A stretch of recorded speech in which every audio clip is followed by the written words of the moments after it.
Would you come like 2/3 of the way, close my door? Yeah. So that the, just so that that fan isn't as loud. Thank you.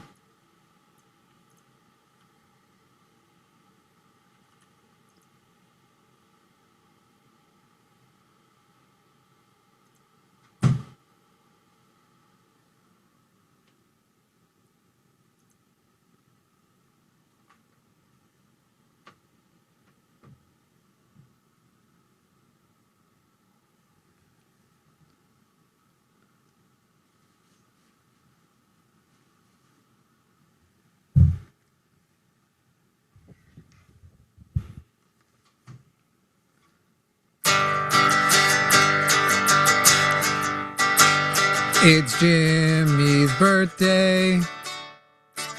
We celebrate 'cause we're gay. And what would it be? At least we're not MAGA.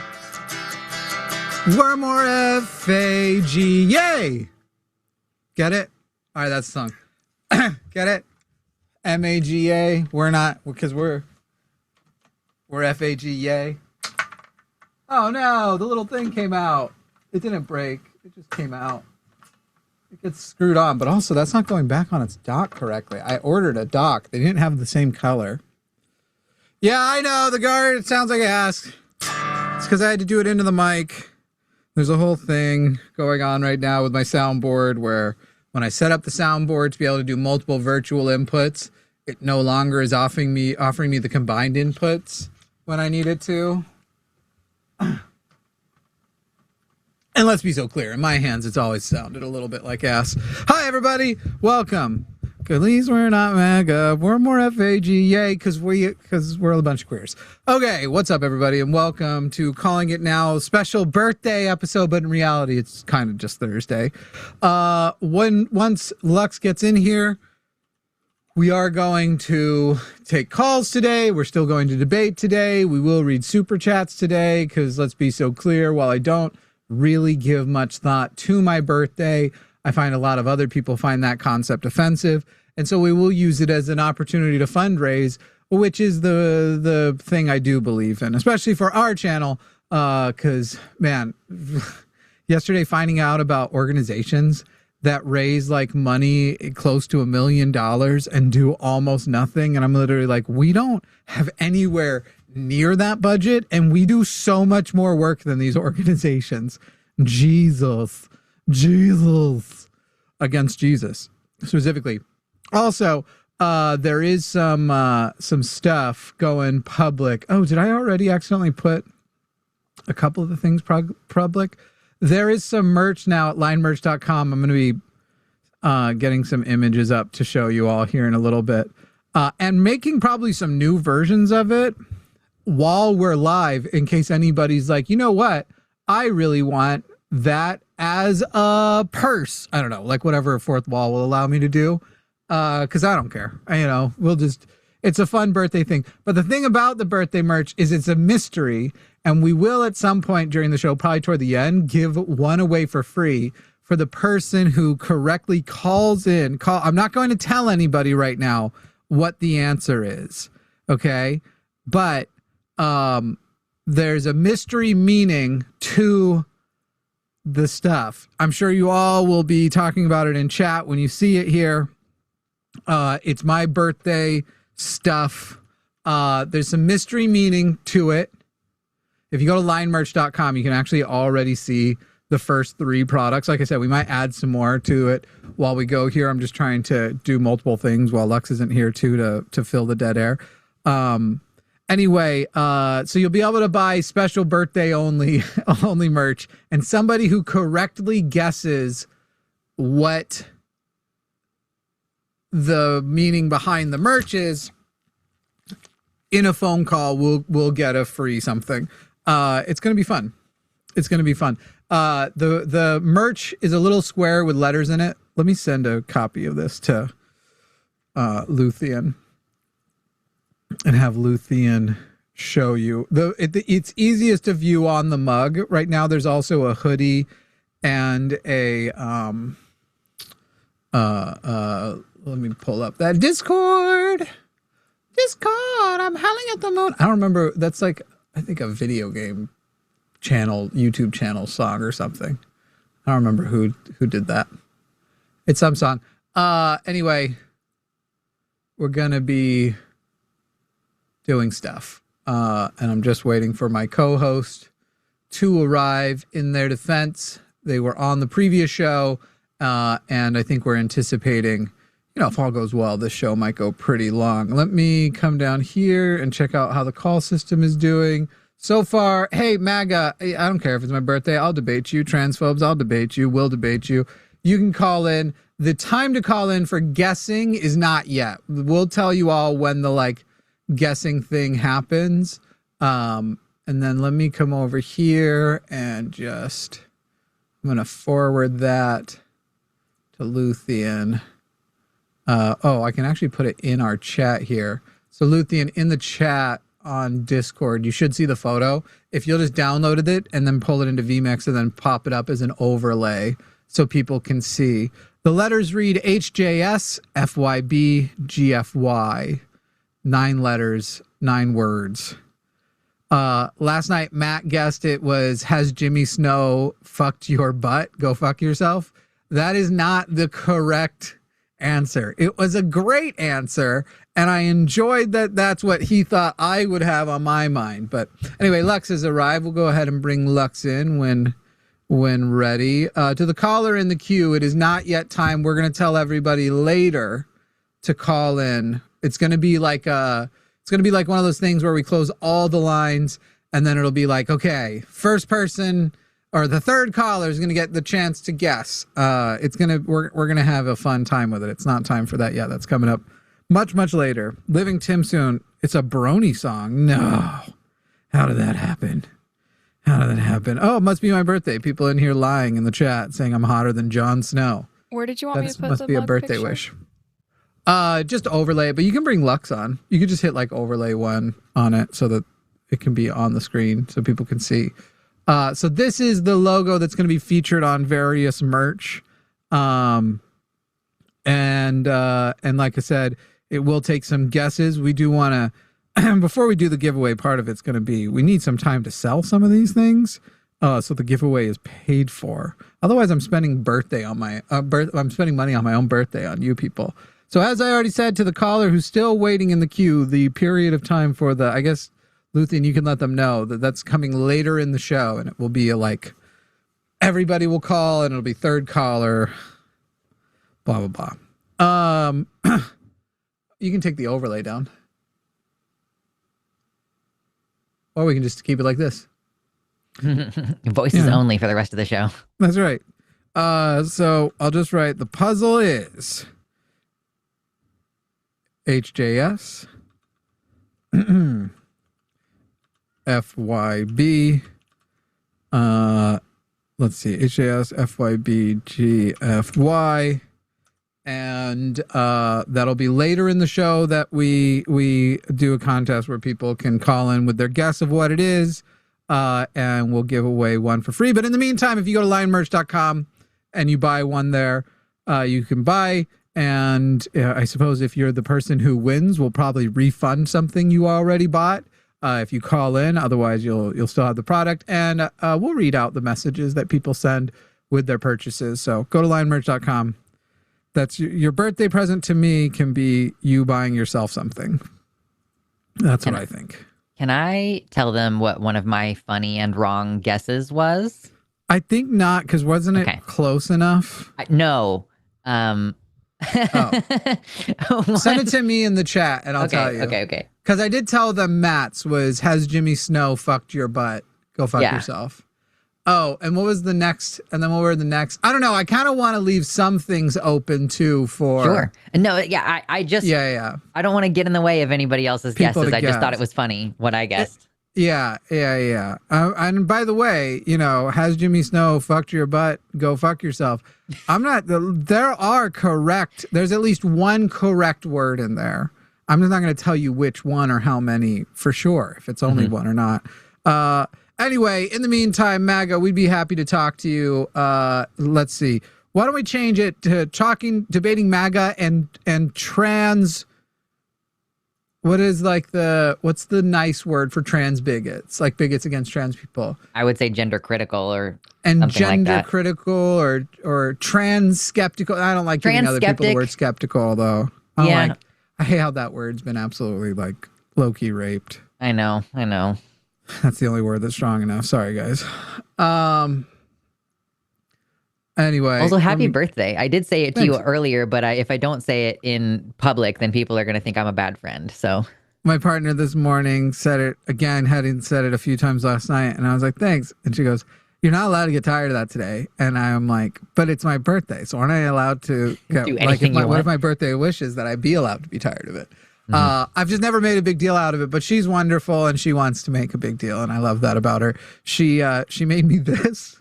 So, you got a cake. Now, for the record, the orange, I don't know if I can eat orange. I've been able to get away with like a little bit of orange oil and things. Specifically, Lindt makes a dark chocolate orange. Sure. And so knowing that I eat the Lindt dark chocolate bars, she has taken a ball of rice and melted that into them. And then put candles on. You got a chocolate pieces. Rice pudding. It's beautiful. Yeah. It's exactly what it is. A chocolate rice pudding cake. Now, that said, she's a wonderful person and not taking personally that I'm going to enjoy the gesture and not eat it. Because texture-wise, I'm not fond of the texture. And I'd rather just eat rice and the bar separately. But such a sweet thing because I can't eat anything, people. And so these are decorative orange slices. And she's awesome. She's the shiznit. And she did her best. She's wonderful. Let's see. I mean, the orange won't go to waste. I'm sure she'll eat the orange slices. Are cats allowed to eat orange? Because he'll eat anything you hand him.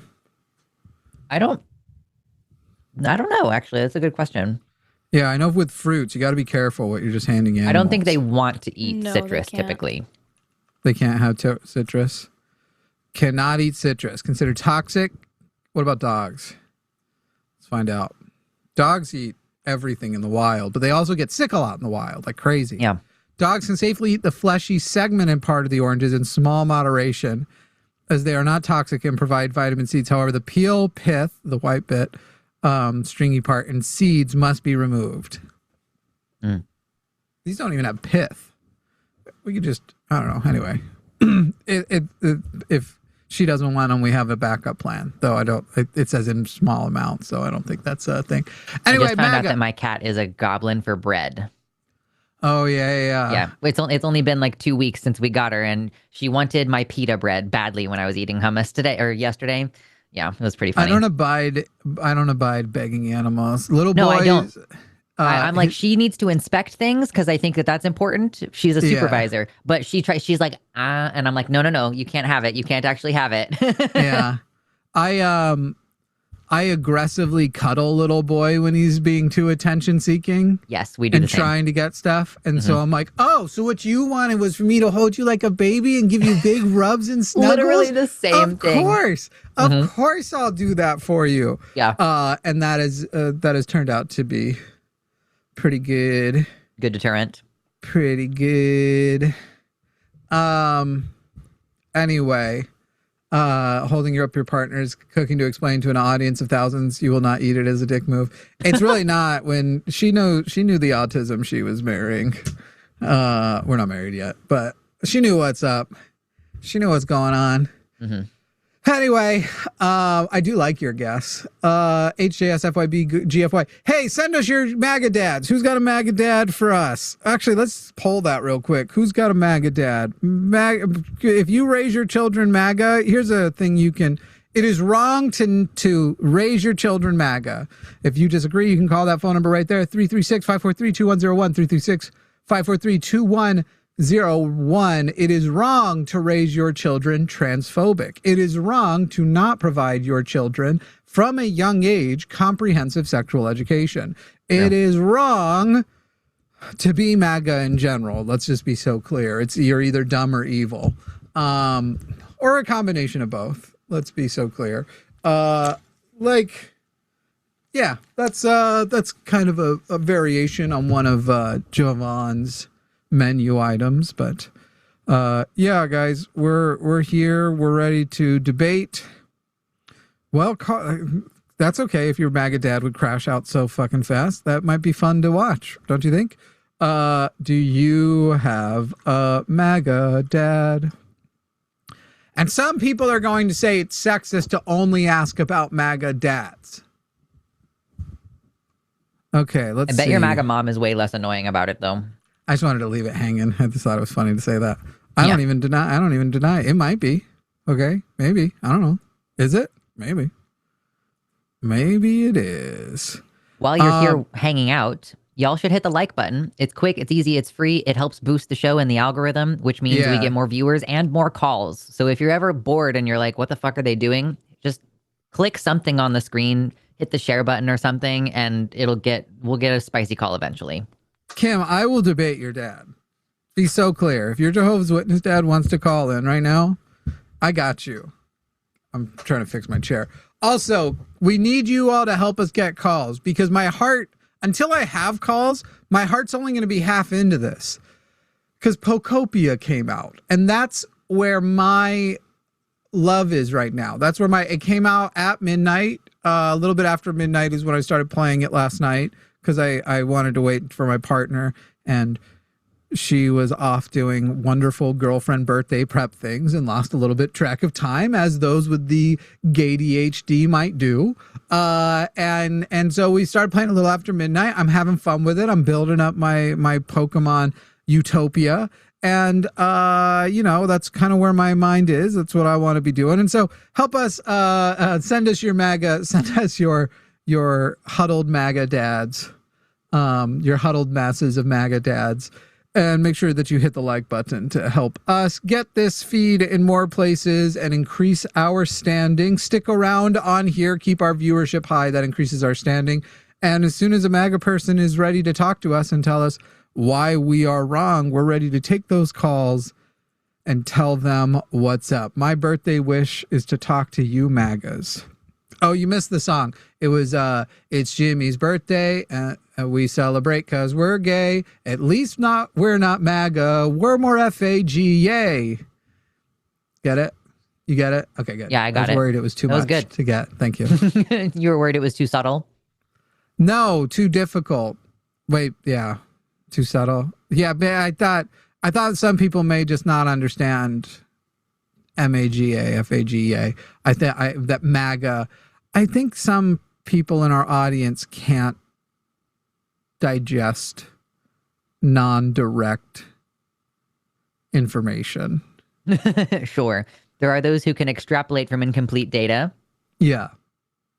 Yeah. And I think there's definitely people who are like, did he just call me a bleep? So, yeah.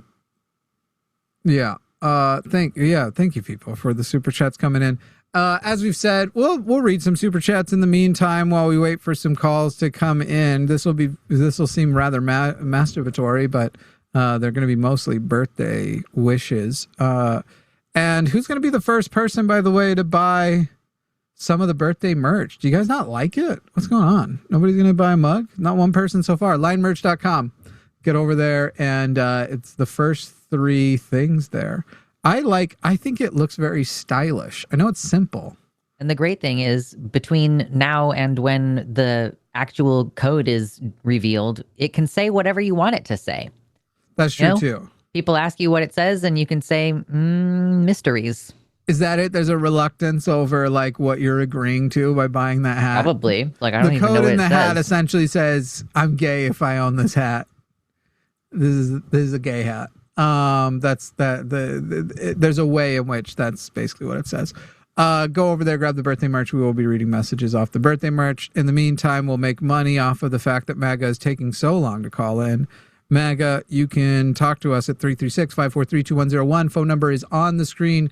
We'd love to talk to you and hear why you think being MAGA is good, because we don't agree, and we think that it's wrong to raise your children MAGA. You're going to be MAGA, whatever. Let your kids go do their own thing, and learn from people who value truth. Also, fun little thing that happened today. Kirsty Nome. People keep getting mad that the way I say it makes it sound like I say Kirsty. And sometimes I probably say Kirsty. I don't know. But Kirsty Nome fired.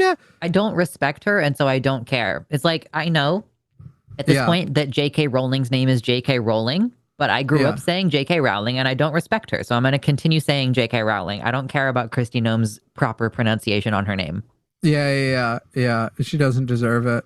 I will dead name the fuck out of Krusty Gnome. Anyway, Krusty Gnome, it is. I will say, is Markwayne Mullin going to be better? No, arguably worse. And expectations, it could backfire because expectations, let's be so clear, it's the United States, it's the patriarchy. Expectations on a man who presents as like a gym bro alpha guy actually may be higher. So he may experience like less of the sort of like, oh, well, she sucks, but look at her. She's just out here being Ice Barbie anyway, blah, blah, blah, blah, blah. And people limiting how much because they just can't believe in the first place that somebody that stupid has the fucking job. Now, don't get me wrong, Mullen is very stupid. But people expect more of the patriarchy. In truth, that's what I mean. That's just America. It's definitely an interesting position. It's like I would assume reflexively that a man will get away with more bullshit and incompetence. I mean, have you seen the revelations of the things she was getting away with? Spending like billions of dollars on these photo shoots that center her and 2 luxury jets. Yeah, I haven't been seeing the specifics. She needed 2.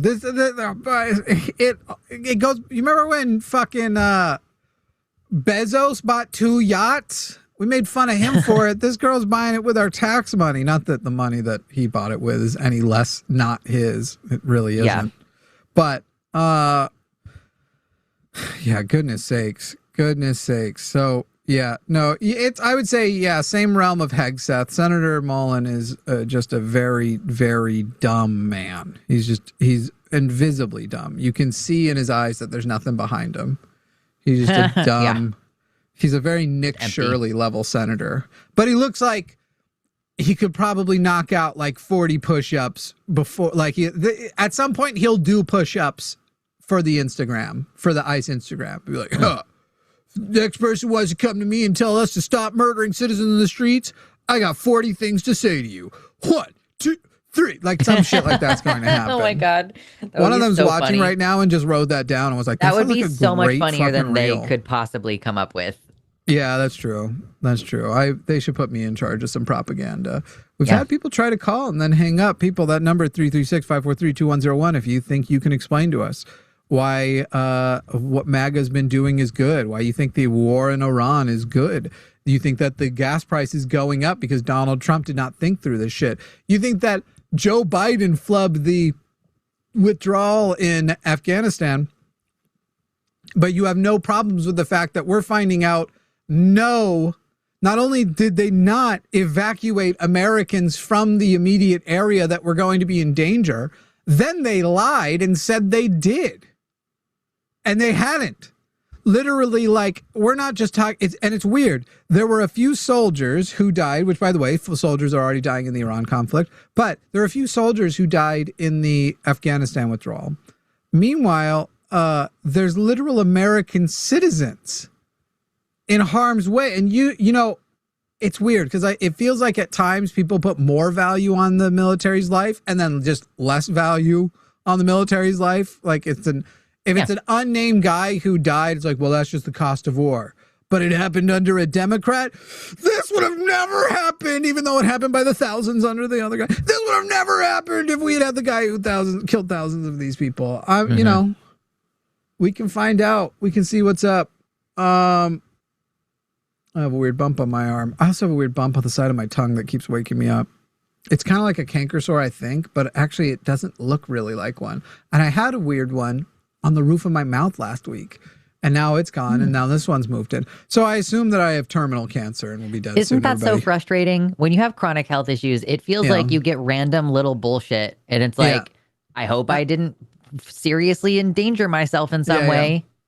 This is the end. You know, I'd say I had a good run, but it fucking sucked. Yeah. I've been doing the rower because I need to do cardio for my heart strength and stuff. And I just kind of fucked it up this week, and my lower back really hurts. And like, there was one time many years ago that I did a deadlift, and I very clearly injured myself in some way doing it, but I didn't go to the doctor because fucking who has insurance? Yeah, you're like, who cares if part of my butthole just came out? But now every time I hurt my lower back, I'm like, is my spine broken? Right. You know, we're reasonable So I didn't have insurance, but for like 4 months in 2019, I had a tail. Exactly. I tried to do a deadlift, then I had a tail for a while. It eventually worked its way back in. There's some weird bumps in the area. But otherwise everything's fine. All right. Megan says we've got call screening right now. So in the meantime, we're gonna look at these here. Meg had said, "Happy birthday." Thank you, Meg. Megan said, in fact, Meg texted it last night, and I responded this, and I think you'll appreciate it. I don't know. This is very much I feel like, sort of sense of humor. Thanks. I really proved that two unexceptional people can turn jizz into an amalgam of mediocrity. True. Oh, that was good. Yeah. Solid. Yeah. And then I immediately, as soon as I sent that, I looked at my partner and said, I don't know if I know what amalgam actually means. And I asked her what it meant. Were you correct? I said, is it like compilation? Anyway, kind of. It's a blend. It means a mixture. Yeah. Yeah, that's what I figured. Yeah. Yeah. I quote unquote know the definitions of lots of words that I've just deduced through context. Jimmy Snow, he was born in the dirt. He's an amalgam of mediocrity. Mm-hmm. Oh, that was sweet of Forrest. I know this caller. Oh, yeah? Mm-hmm. Am I going to have a bad time? Is this a prank or a sweet gesture from Forrest? I think it's an earnest, like, we don't talk about this on the other shows as much. So he's trying to earnestly direct traffic to a more suitable location. Were we running out of time at the time? That might have been the case. Because, I mean, I've never seen Forrest turn down a goddamn thing. I think it had already gone over a lot of different topics by that point. And yes, I'm kicking his butt. I'm like, you got to stop with these hour-long calls, dude. But yeah, no, this person has called Takis and other shows, and like, I think that it would be an interesting conversation. Okay. Well, we've got Milo on the line. Now, Milo, we asked you for a location. Instead, you gave us what I believe is an ethnicity. It's a place in California. Oh, it's like it is the a land. place? No. It's like the land occupied by an indigenous group in California, or like the original ownership rights of the indigenous group. Because I'm aware that there are Southern California was occupied by, I don't know how to say it correctly, so Milo, I'll let you say it, by the people who are called, go ahead, Milo. Shashaman. And so I basically just associated it with Southern California. Are you saying you're somewhere else? No, you've got the correct area, but I don't think that California or the U.S. should exist. I feel you. So, Shashaman is the area that you're saying this is their area, so that's what I'm calling it? Or are you saying there is a specific place also, like there's a city or something called it? There's not a city. That the land that I'm living on is a Shashaman land. Sure. Okay, got it. So for people who are unaware and trying to figure out what that place means on the screen, we're talking about the like Orange County, San Diego area. Parts of Orange County, yes. Mm-hmm. All right. Well, it says here you're an independent. How would you describe your political beliefs? Probably more radical than what most Americans would find acceptable. Okay. Do you understand that doesn't answer my question, yeah? I said it that way because I don't have a good label. Okay. Give us some of your with positions. the pendulum of And I right think you to were asking left? for a Would you label. consider yourself radical right, radical left? If I was on that kind of scale, which I probably am not, radical left. Okay. And so what were some of the things you had offered to Forrest? Why do you remember why he wanted you to call me at all? Not necessarily the specific things. Were you guys running out of time, or what was the deal? So right at the end of the call, we'd already finished the topics, and then all of a sudden, I forgot exactly how I phrased it, but it came down to who I had voted for. And when I gave my answer, I voted for Jill Stein. Oh, why? Why? Yeah. Because a friend of mine convinced me to vote for Jill Stein. Before your Normally, friend, who were you leaning toward? Party. Excuse me? Before that, who were you leaning toward? Gloria LaRiva. Okay, so basically you were never intending to actually engage in the system in a way that was anything but symbolic. You weren't going to actually try to vote, but you wanted to still engage. You felt that Harris and Trump were unpalatable. You wanted to send some sort of message, and the person you decided to send that message with in California, you voted as a Californian, yes? Yes. Was Jill Stein. Yes. Okay. Well, you basically you didn't vote. Why do you say that?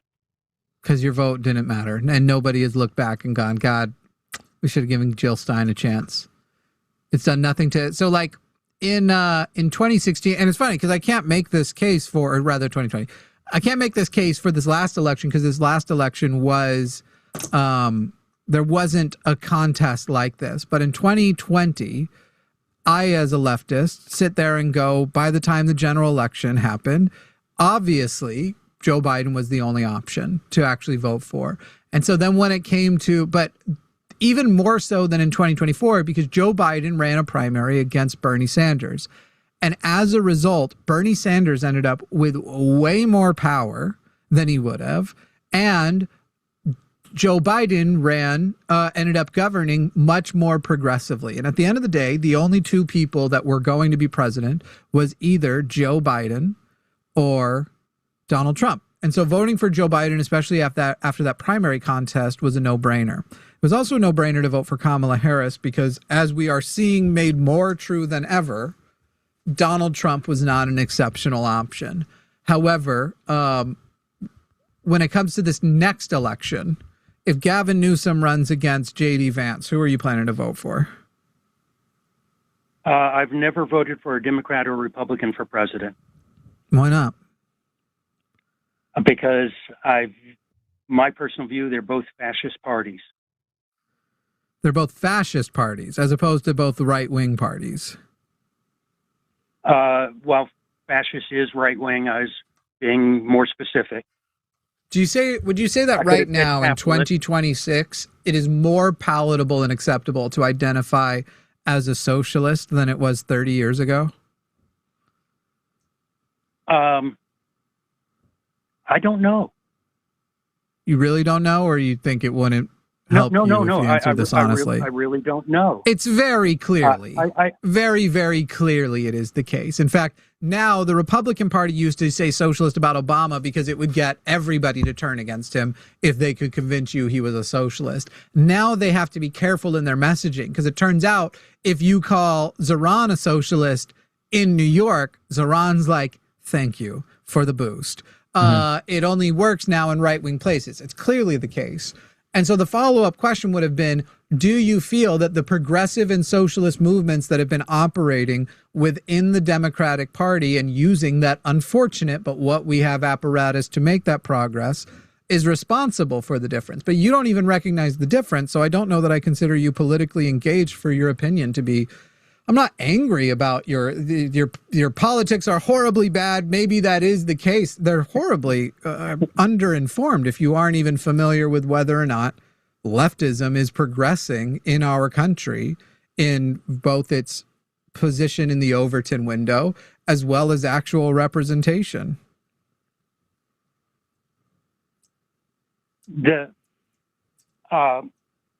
My experience of generally people in America not being fans of socialism has been my personal interaction with other people around me. Okay. And so I don't necessarily know what the large scale trends happen to be. Then I don't think you are a valuable voter. I think that you are voting in the way, to me, you sound exactly like a MAGA, but you happen to be politically, I guess, closer to my alignment. I'm pretty radically left myself, though it sounds like we're going to find out you have some other things, or you just don't believe in actually making progress. Maybe you join the debates on Reddits that go nowhere about whether or not Marx and Engels would have supported using progression toward socialism. But if genuinely you're like, yeah, I just base it all on what happens immediately around me, that's you and every MAGA. As I've told people many times, there are people on my side who are on my side for bad reasons. And Milo, I think you've called in as one of those. You should care about the data. You should care about people at large. Okay, so the example that I use is in 1688, the Quakers, Mennonites, and Amish voted to be anti-slavery. And it took about 150 years before they finally built up enough of a movement that slavery was banned in Pennsylvania. And my view is that I know that the opinions that I have are very unpopular, and I would rather vote in a way that shows that I'm against the current system, even if it's long after my lifetime, that finally the momentum has built up that things get changed. So how would you feel? So how would you feel then if you are then put up? Let's say you get the system that you think should be, and there are people who are actually further radical than you, and rather not, you don't get what it is. There is actually a person on the ballot who represents your views. And there's a bunch of people who go, nope, doesn't go far enough. I'm going to allow that person to lose the election, even though voting for them would be progress for my views, toward my views, because they aren't far enough. I'm going to let that person lose the election. So fuck you, Milo. They're going to lose without me. I'm not falling in line. I'm not going to support the better of the two options. I'm not going to support progress toward my position. To them, you would say what, Milo? I would support their right to vote the way that their conscience says no, we're not talking about supporting their right. Would you believe they made the right decision? I don't believe that most voters in America currently are making the right decisions.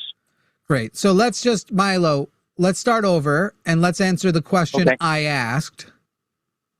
And not the question you want to answer. Would you, Milo, believe that an individual who will not vote for your candidate, even though your candidate progresses them toward their ideals, because it doesn't make it 100% of the way or 90% or whatever threshold has to be met, that they would not support progress toward, they will only support the completion of their agenda, swift completion with a 100% perfect candidate?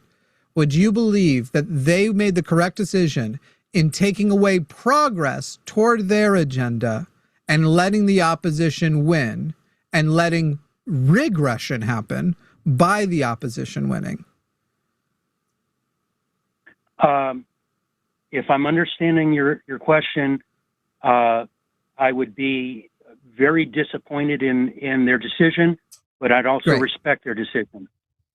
I don't respect your decision, and I'm very disappointed in it. I want to add something to this scenario. What if, in not supporting your ideal candidate, the other guy wins, and that is actually going to materially harm you in like an immediate sense? Like someone you know and are friends with doesn't vote for your candidate because they're not progressive enough, even though they match your ideals completely, and the other guy wins. And because of that, you will directly be harmed. Are you still like, oh, I guess I kind of respect it? No, could I please ask you to rephrase your question? I'm sorry, I'm autistic, so sometimes I have trouble understanding exactly what people are trying to ask. So what I'm asking is, if you are like, the candidate that I like got in, let's say the Democratic Party, because they're the popular ones right now. Like, let's say your ideal, socialist or far left candidate actually manages to get into the spot, and they're going to get voted in potentially. And someone is like, yeah, they're not far left enough on whatever position. I don't know. There's probably some position that's like different than yours or further left than yours. And so they didn't support your Democratic candidate. Your Democratic candidate loses.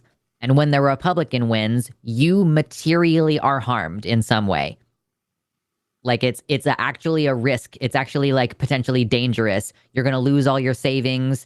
You're going to have less access to healthcare. Like your doctor is going to get put in prison under the Republican candidate.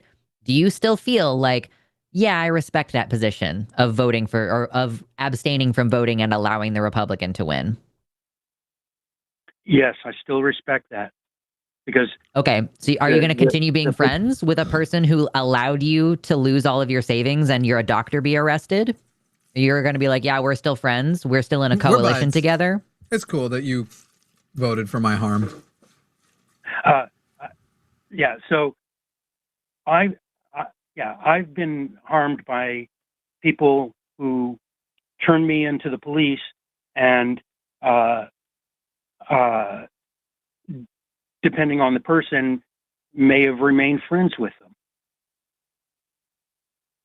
So that's not an answer to the question, because we're talking about respect. The respect of a person's decision. Did you respect the person's decision who harmed you to turn you into the police, presumably for something you didn't deserve to be turned in for? Did you respect their decision to do that? Yeah, the reasons have always been because of cannabis. Did you respect their decision to turn you into the police for cannabis? When I first found out about it, I was extremely angry. But over time, for those that I remain friends with, I calm down and go, okay, that they did it because they thought that they were doing the right thing. I disagree with them. So you're okay being friends with somebody who threatens your life directly? Yeah. Because that's what happens when you call a police officer. You're calling a gun to the situation. You're going to be incarcerated. You lose your freedom. You could lose your job. You could have a permanent record and not be able to get a new job. And so you're okay with being friends with someone who directly threatened your life and your livelihood over fucking weed? Yeah, it depends on the person. Yeah, I mean, I think that maybe you're just like a super pushover, weak person, because I cannot imagine being friends with somebody who called the cops on me. That's fucked up. I think you're just kind of weak-minded, honestly. I think you just have like things have to be my way or the highway. Total win or bust.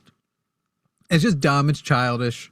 It's I don't know what else to say about it. Milo, would you have done something different if you didn't live in California, if you lived in a swing state like Pennsylvania? Yeah, somewhere where your vote actually matters. Yeah, every place I've ever lived, I've always voted my conscience, not based on practicality. Your conscience sucks. I voted for Kamala Harris, even though I don't like Kamala Harris, because I was voting my conscience. Because Donald Trump. Because Donald Trump wasn't worth it. There was no. I'm sorry, Milo. Which candidate wasn't going to have genocide? There were several candidates that opposed. No, there weren't. There were no candidates that actually had a chance at winning. And if you have no chance at winning, you may as well just not be a candidate. Okay. I think Jill Stein didn't even consider herself anything but a spoil cabinet. On November 4th, when you were deciding who to vote for, it was either going to be Donald Trump or Kamala Harris, who was the president. There are genocidal elements to both of them. Kamala Harris is shiftable and changeable. We know because we've seen her shift and change under pressure. Kamala Harris did the wrong thing in trying to appeal more to the moderates and the right wing to come and vote for her. But that's wouldn't have changed anything for you, even if she tried to appeal, because she wouldn't have gone far left enough for you, and you still would have gone with Jill Stein. So you didn't vote for anybody who was an actual genuine candidate in any way except for was on paper. So yes, when you must choose between two genocides, you choose the genocide less traveled and the genocide potentially stoppable. And there was no chance at stopping the guy who says, if I get in, I'm going to tell Israel, do what you have to do, end the job, and then we're going to turn it into great beachfront property. We're going to turn it into a wonderful beachy place for people. And so for you to, Milo, go like, you voted for genocide, I voted for the lesser of two genocides. Not to mention fewer genocides, because you're obviously referring to Gaza. Donald Trump is committing additional genocides, including domestically. Yeah, like do we think that there would be like a Gestapo on the streets? You said that both parties are fascist, but and I don't disagree that like, you know, racial fascism has always existed, like the way that black people are treated. You know, everybody's acting like all up in arms about Alex Peretti when we have like Philando Castile happened years ago. So like I get that perspective to an extent, but also like there's, I think, a clear difference between like the amount of harm that would have been done. Like harm is still happening. American imperialism happens everywhere. Harm occurs everywhere, right? So I'm not saying zero harm, but I'm saying harm reduction. And it's kind of crazy that you prize your own private vote, your pride in your private ego vote, more than you prize like the literal, actual, tangible safety of your neighbors. That's crazy. Okay, so I know this is years ago, but not that long ago.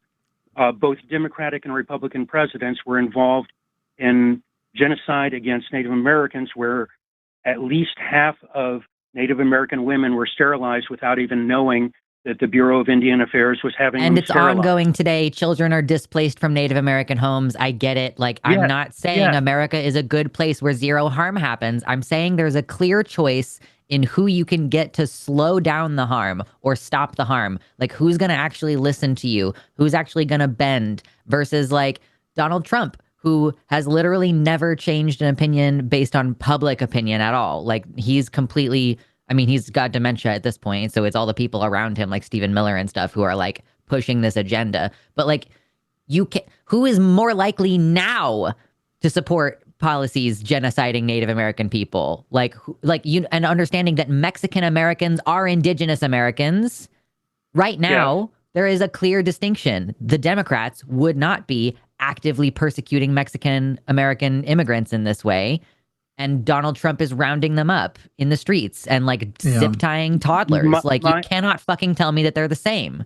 Your points, Milo, that you're coming at are as though you think we haven't considered the harm that comes our way from both parties. Meanwhile, you're talking to a trans person and a man who literally has a communication education platform and company that is anti-capitalist, pro-trans, spreads trans education, spreads queer education, spreads sex work education and legalizing sex work. Like, do you think I feel safe from either party? But you're sitting here acting like we haven't considered that both cause harm when we've already told you they do, and you choose the one that causes less harm and creates a foundation for future removal of harm. Donald Trump, as a result of becoming president, looks like he is going to now get to solidify at least 2 more judges for the Supreme Court that will last 30 to 50 years.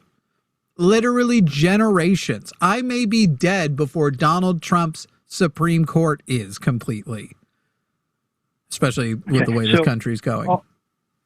So on the, for lack of better terminology, I know there's better terminology, but what's sometimes called the immigration policies.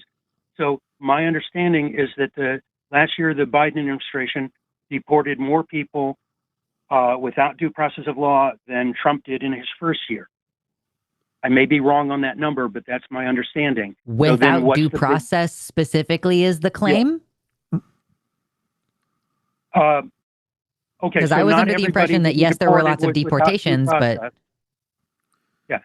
So not everybody he deported was without due process, but a very large number were.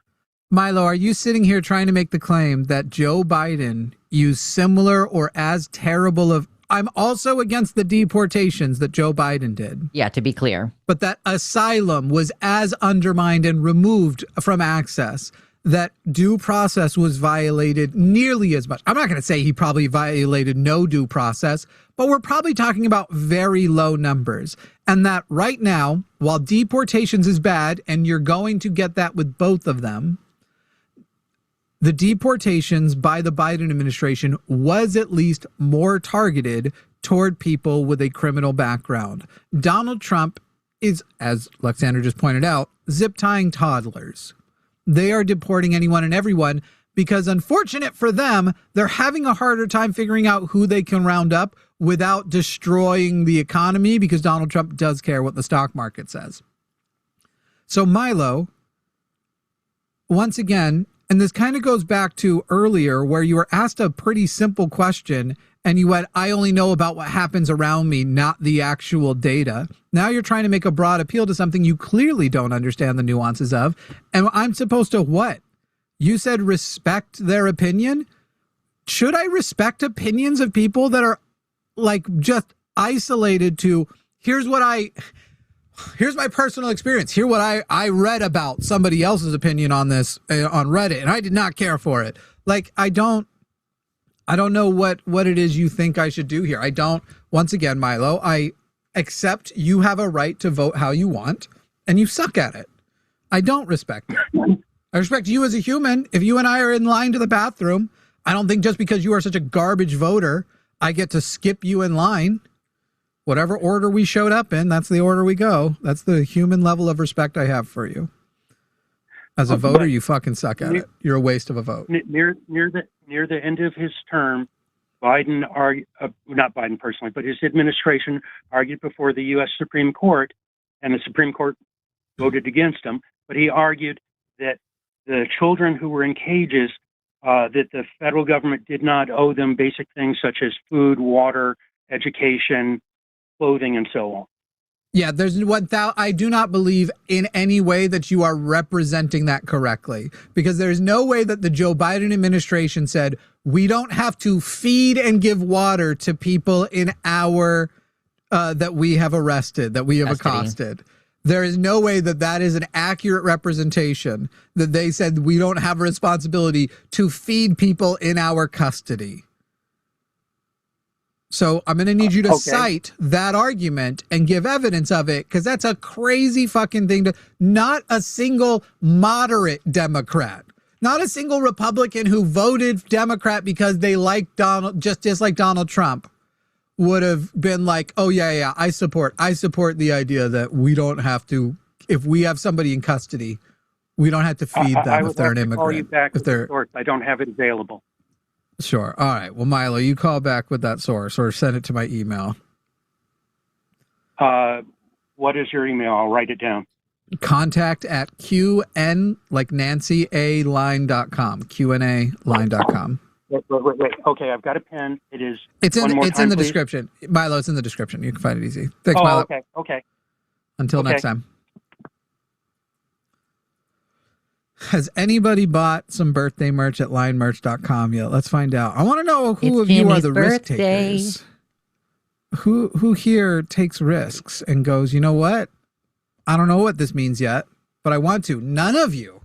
I give up. What a fucking terrible birthday. I haven't sold a single one of my birthday merch at linemerch.com that has the... By the way, I'm not giving away any if we sell none. I'm not paying out of pocket for you guys to get a free... Maybe I'll give away a free mug. I'll buy you a birthday present on my birthday. Man, I suck at having birthdays, guys. I guess if I don't care about my birthday, why should you? Tony in Pennsylvania, you are on the line with Jimmy and Luxander. Tony is a Republican. Tony, we've got a live chat here. There's quite a few people in there. They just want to know usually whether they should refer to you as a he, a she, a they, or something else. I'm a man. So would you like them to refer to you as a he, a she, a they, or something else? A he. Thank you. Wonderful. Okay. Absolutely. Excellent. Tony in Pennsylvania, you're calling in about Iran. I will tell you there's a problem with the question as you gave it to the moderator, but I'll let you pose it, and then we'll engage. Go ahead, Tony. So I just want to ask, what is your definition of armed forces for the United States?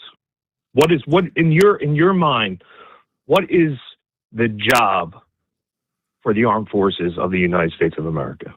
Well, that seems like two different questions. Now, are you talking about what is the job as it currently stands, or what do I think the job of an armed forces should be in my ideal America? Yeah, that's what I want to. I want to know what your ideal America armed forces definition is. Okay, so not what are the armed forces, but what should the armed forces be, right? Yeah, correct. Oh, okay. I actually think I'm going to answer both anyway, because it's easier to answer the second one if I tell you the problem with the first. Because right now, much like the police, I think that America's armed forces right now are in the business of protecting the financial interests of billionaires and of preserving capitalism. And so in contrast, I believe the armed forces, should they need to exist, would need to exist to protect people, life. That life is incalculably more valuable than property is, for example. And so anytime we are going to war where there is a clear financial incentive that is being brought up higher than the human life cost, that I would not consider that war justified. You've called in about Iran, and it's going to be interesting. Correct. Because it's when it comes to Iran, whether or not I would think it is right for us to be to war in Iran is a separate argument from whether or not I think we have legally gone to war with Iran, which I do not think we've done. Okay, so I like you. I want to have a educated conversation with you about this. I'm a former 0811 artillery specialist with the Marine Corps, retired now for 9 years. I served over during Operation Iraqi Freedom, and I don't have to respect the position, I have to respect the position. I don't have to respect the person. Okay. Now, sure. I do not agree with everything. You don't have to respect the position either, by the way. Well, coming from me, I respect the position. I don't have to respect the person. Just know, just know you're coming in hot as a Republican to defend the armed forces. On a scale of 1 to 10, No, you're misunderstanding me. You're misunderstanding me. No. You're misunderstanding me. Let me just put out what I'm going to put out, and then I'm going to let you talk. Well, if you've never been to Kuwait, or if you've never been to Iraq, if you've never been to Afghanistan, if you've never been into the Middle Eastern countries or over in the Persians, you will not understand what you don't see that YouTube and everything shows you. Those people want freedom. I agree. And what we see on TV. Wait, Tony, is that the thing I wouldn't understand? Do you think I don't understand that the Iranians want freedom from their government? No. Okay, well, you made a claim about me, so I'm going to need you to hone in on that claim. What do you think I don't understand about the Middle East? Because your first thing that you said after you made that claim was that the Iranians want freedom. That Donald Trump is wrong and the administration for putting tactical strikes on a country that has tormented and killed fellow brothers and sisters of mine in other bases. Yes. Unpronounced just because they wanted to. Because they want to control America like they do. Do you think that this is an unpronounced strike and this is an act of war, or this is just 42 years of bullshit that has got to be settled? So, I mean, Tony, the answer's simpler than you think. One, Donald Trump doesn't have a right to go to war. That right's not being challenged because he has a Congress and a Supreme Court that are basically going, yeah, he does. He has a right to take emergency war actions, and they haven't justified the war. So if everything you just described is correct, again, this is where I said there's a difference between my opinion on whether the war is warranted at all. By the way, your information about and this very much ignores a lot of America's own actions that led to things like 9/11, ISIS, and how much we are the co-conspirators of all of those movements. But Tony, at the end of the day, which argument do we have? Because I am telling you that even if what I believed as you believed, Donald Trump shouldn't have bypassed Congress to get approval to go to that war, because the emergency powers that he has were not justified by his own admission in many ways. And now they have switched between it being regime change to preemptive strike to, I tend to think it has more to do with what he said in the past. When the president goes to war in Iran, it'll be because his ratings are low and he wants to improve his chances of winning re-election or a midterm. Okay, that's fair. That's fair. Mm-hmm. I'm reading your chat while I'm sitting here, and they're fucking delusional. You shouldn't. I'm not going to interrupt you. I'm going to let you speak because I don't think you're listening though. I don't read chat while you're talking because it would cause me to not be able to listen to you, and I think that chat's a bunch of losers. So, which I think is what you just said, Tony. So let's both ignore the losers. Okay. And hopefully the chat is something. Here's my say on this. In 15 years, the top leaders of all these countries, we're going to talk about China, we're going to talk about Russia, we're going to talk about America, we're going to talk about all these other countries that have these leaders that are 75, 80 years old, right? They're no longer going to be here. In the future, all these countries, all they want is peace. That's all they want is peace. The thing that is America the person, and America should deliver it to them? So when I was I had this conversation with a couple buddies of mine, and again, Tony, is just... Can we not go to stories and just answer the questions? Can we keep it succinct? Because basically everything you presented so far means that Donald Trump should also... Please let me finish. Please let me finish. But that's exactly what you just set us up as, because every justification you just made, I can go, ooh, I agree. Donald Trump, let's invade Russia tomorrow. Donald Trump, or at least take out their president. Let's take out the leader. Let's do this isn't war. It's just strikes that are taking out their leadership. Let's go to North Korea the next day. Let's go ahead. And if China really goes for Taiwan like that, we're in China. We could name off a list of countries that there are injustices in. And then the question is, how many wars and how recklessly do we, because I mean, they do Venezuela. They act like it was this precision thing that was so wonderful for regime change. Regime ended up not changing, just the head guy. And yet there weren't like casualties of Americans. I think there were just injuries. Meanwhile, we're fucking bombing schools. We're killing children and just going back with the like, well, that's the collateral damage of war. But it's not war. It's not war, but it's the collateral damage of war. But it's not war. It's not war, but it is the collateral damage of war. It happens, dude. In war. It happens. In war. It happens. What's the thing that happens in that isn't war and is the thing we're doing? Every time a missile is fired, it happens. They have the ability to do precision strikes where they hit like one small radius. Is that what you think, precision strikes? I'm saying that we have so many different forms of technology here that do not require killing. Tony. Take a breath. You know what? I'm not even going to have this conversation. You're uneducated with military structure, and you're uneducated with military technology. Listen, I just want to say something real quick, Tony. You think every fucking missile's going to hit on point? Tony, real quick. I just want to get something out there. Okay. I don't need to know how to fly a helicopter to know that if I see a helicopter in a tree, that somebody has fucked up profoundly. I don't need to be a service member to know that you do not need to, if you're going to take an action that could result in 50 elementary school children being killed, you don't take that action on a moral level.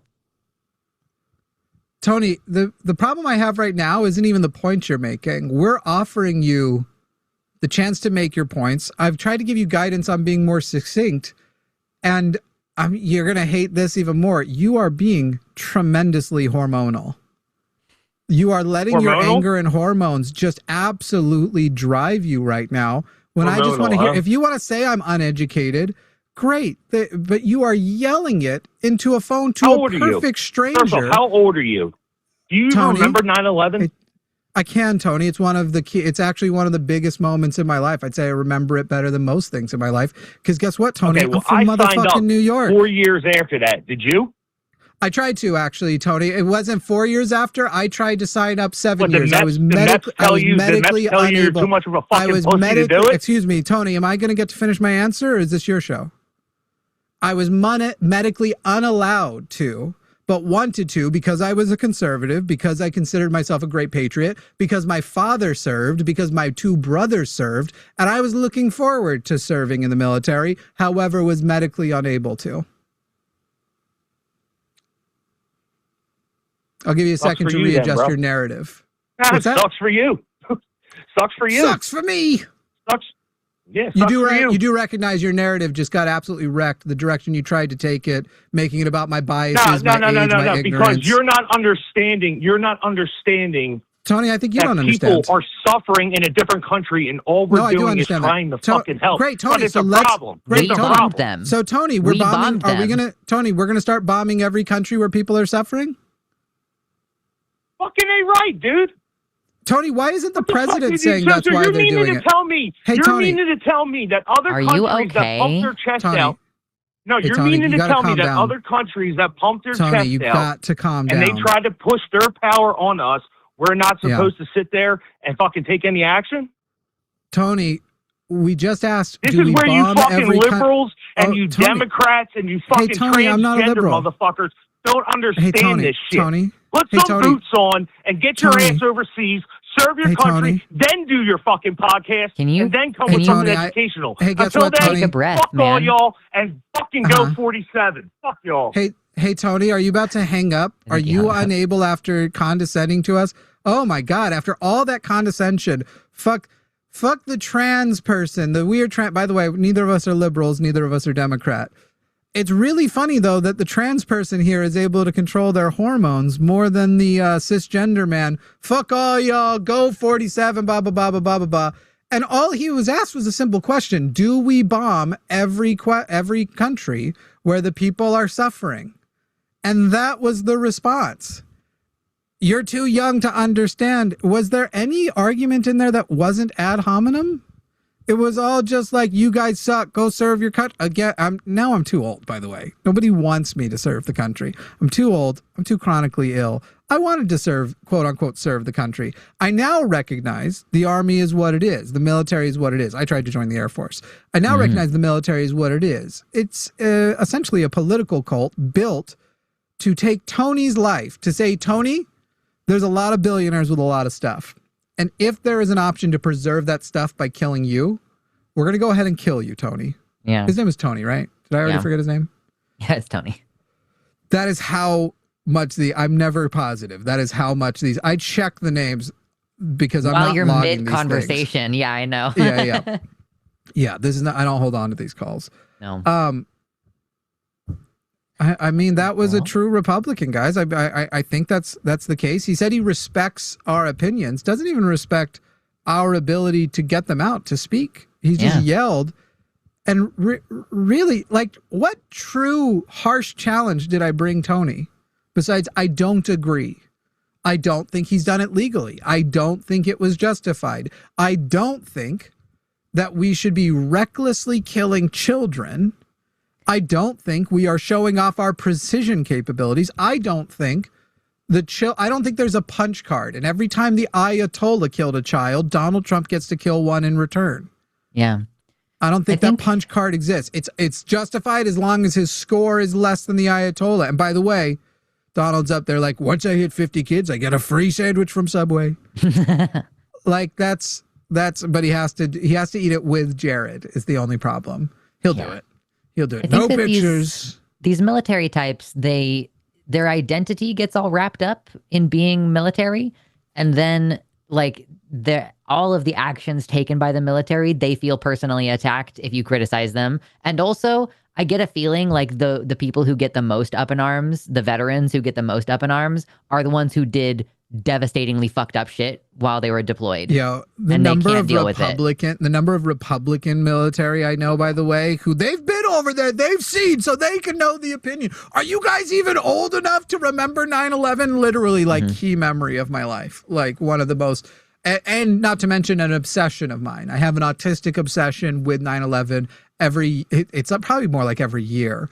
I will just sit down for like 4 days straight and watch like every hour of footage we have, rewatch all the broadcasts of like the moment it happened and the news coming in, re-listen to we know better now, but people revered the Howard Stern coverage of it all. And then the stuff we've learned since then. I've watched the awful footage of not just 9/11 from the Fox News view, but the footage that includes people splatting on pavement. Like, it's just, my God, Tony, you got to get your hormones in check if you're going to call in. Cause like, I know that I can be abrasive and I know I can be combative. You didn't get any of that. We didn't get anywhere near there. I've been birthday sweet today all day. The birthday boy. Listen, people, you can call us right now if you disagree with us on stuff. That number is 336-543-2101, 336-543-2101. Once again, 336-543-2101. And you can call us and tell us why you disagree. And if Tony didn't get bumped, all you have to do is do better than Tony. Mm-hmm. And Tony's whole thing was scream and interrupt. Like, goodness sakes, I am concerned that people like that Tony probably is not unlike Pete Hegseth. Thank you, by the way. A few of you actually did go ahead and buy you some merch. Hell yeah. Let me go see if any of you left. Merch at lionmerch.com. It's the shit. That's our song now. Mm-hmm. It's the shit.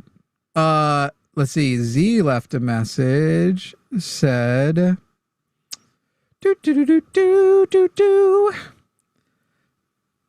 Happy born day, Jimmy, and a very unbirthday to you, Lux. Well, yours will be soon enough. Yeah, mine's at the end of the month. Yeah. There used to be an easy way to see who left messages with theirs. Okay, well, I see the one from Z, but did anybody else leave messages with theirs? I can't find it as easy as I used to be able to. Is it here? Do I just need to add a table? I'm going to have to feed this little lady at some point. Yeah, we got calls. Is there any there that... I mean, I think that with 7-3, you're going to blow your brains out. So maybe we don't take that one next. I'll take Melanie. Melanie looks good. Yeah.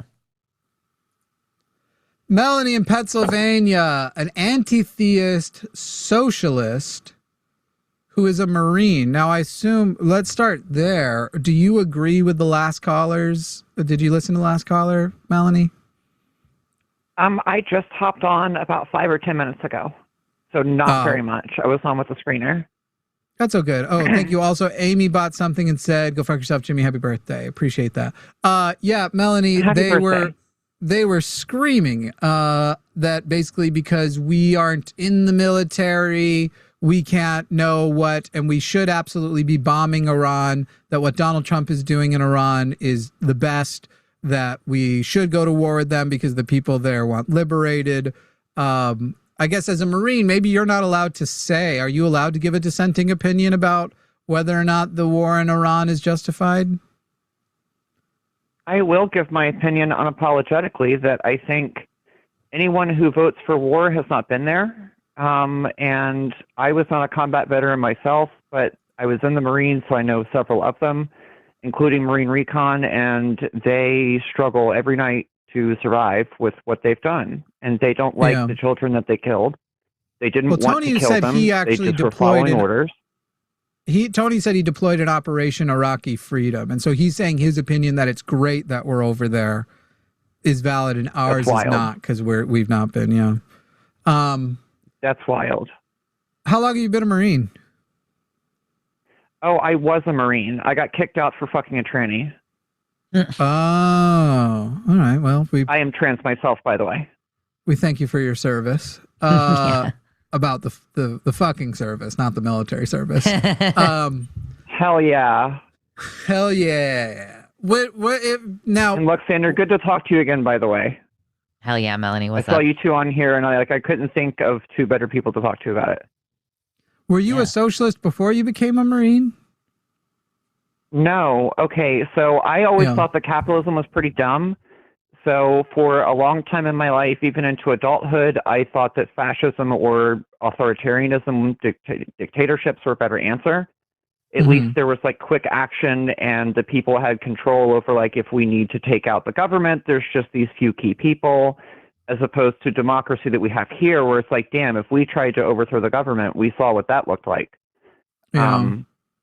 So We did? I guess in the sense of like the people on January 6th,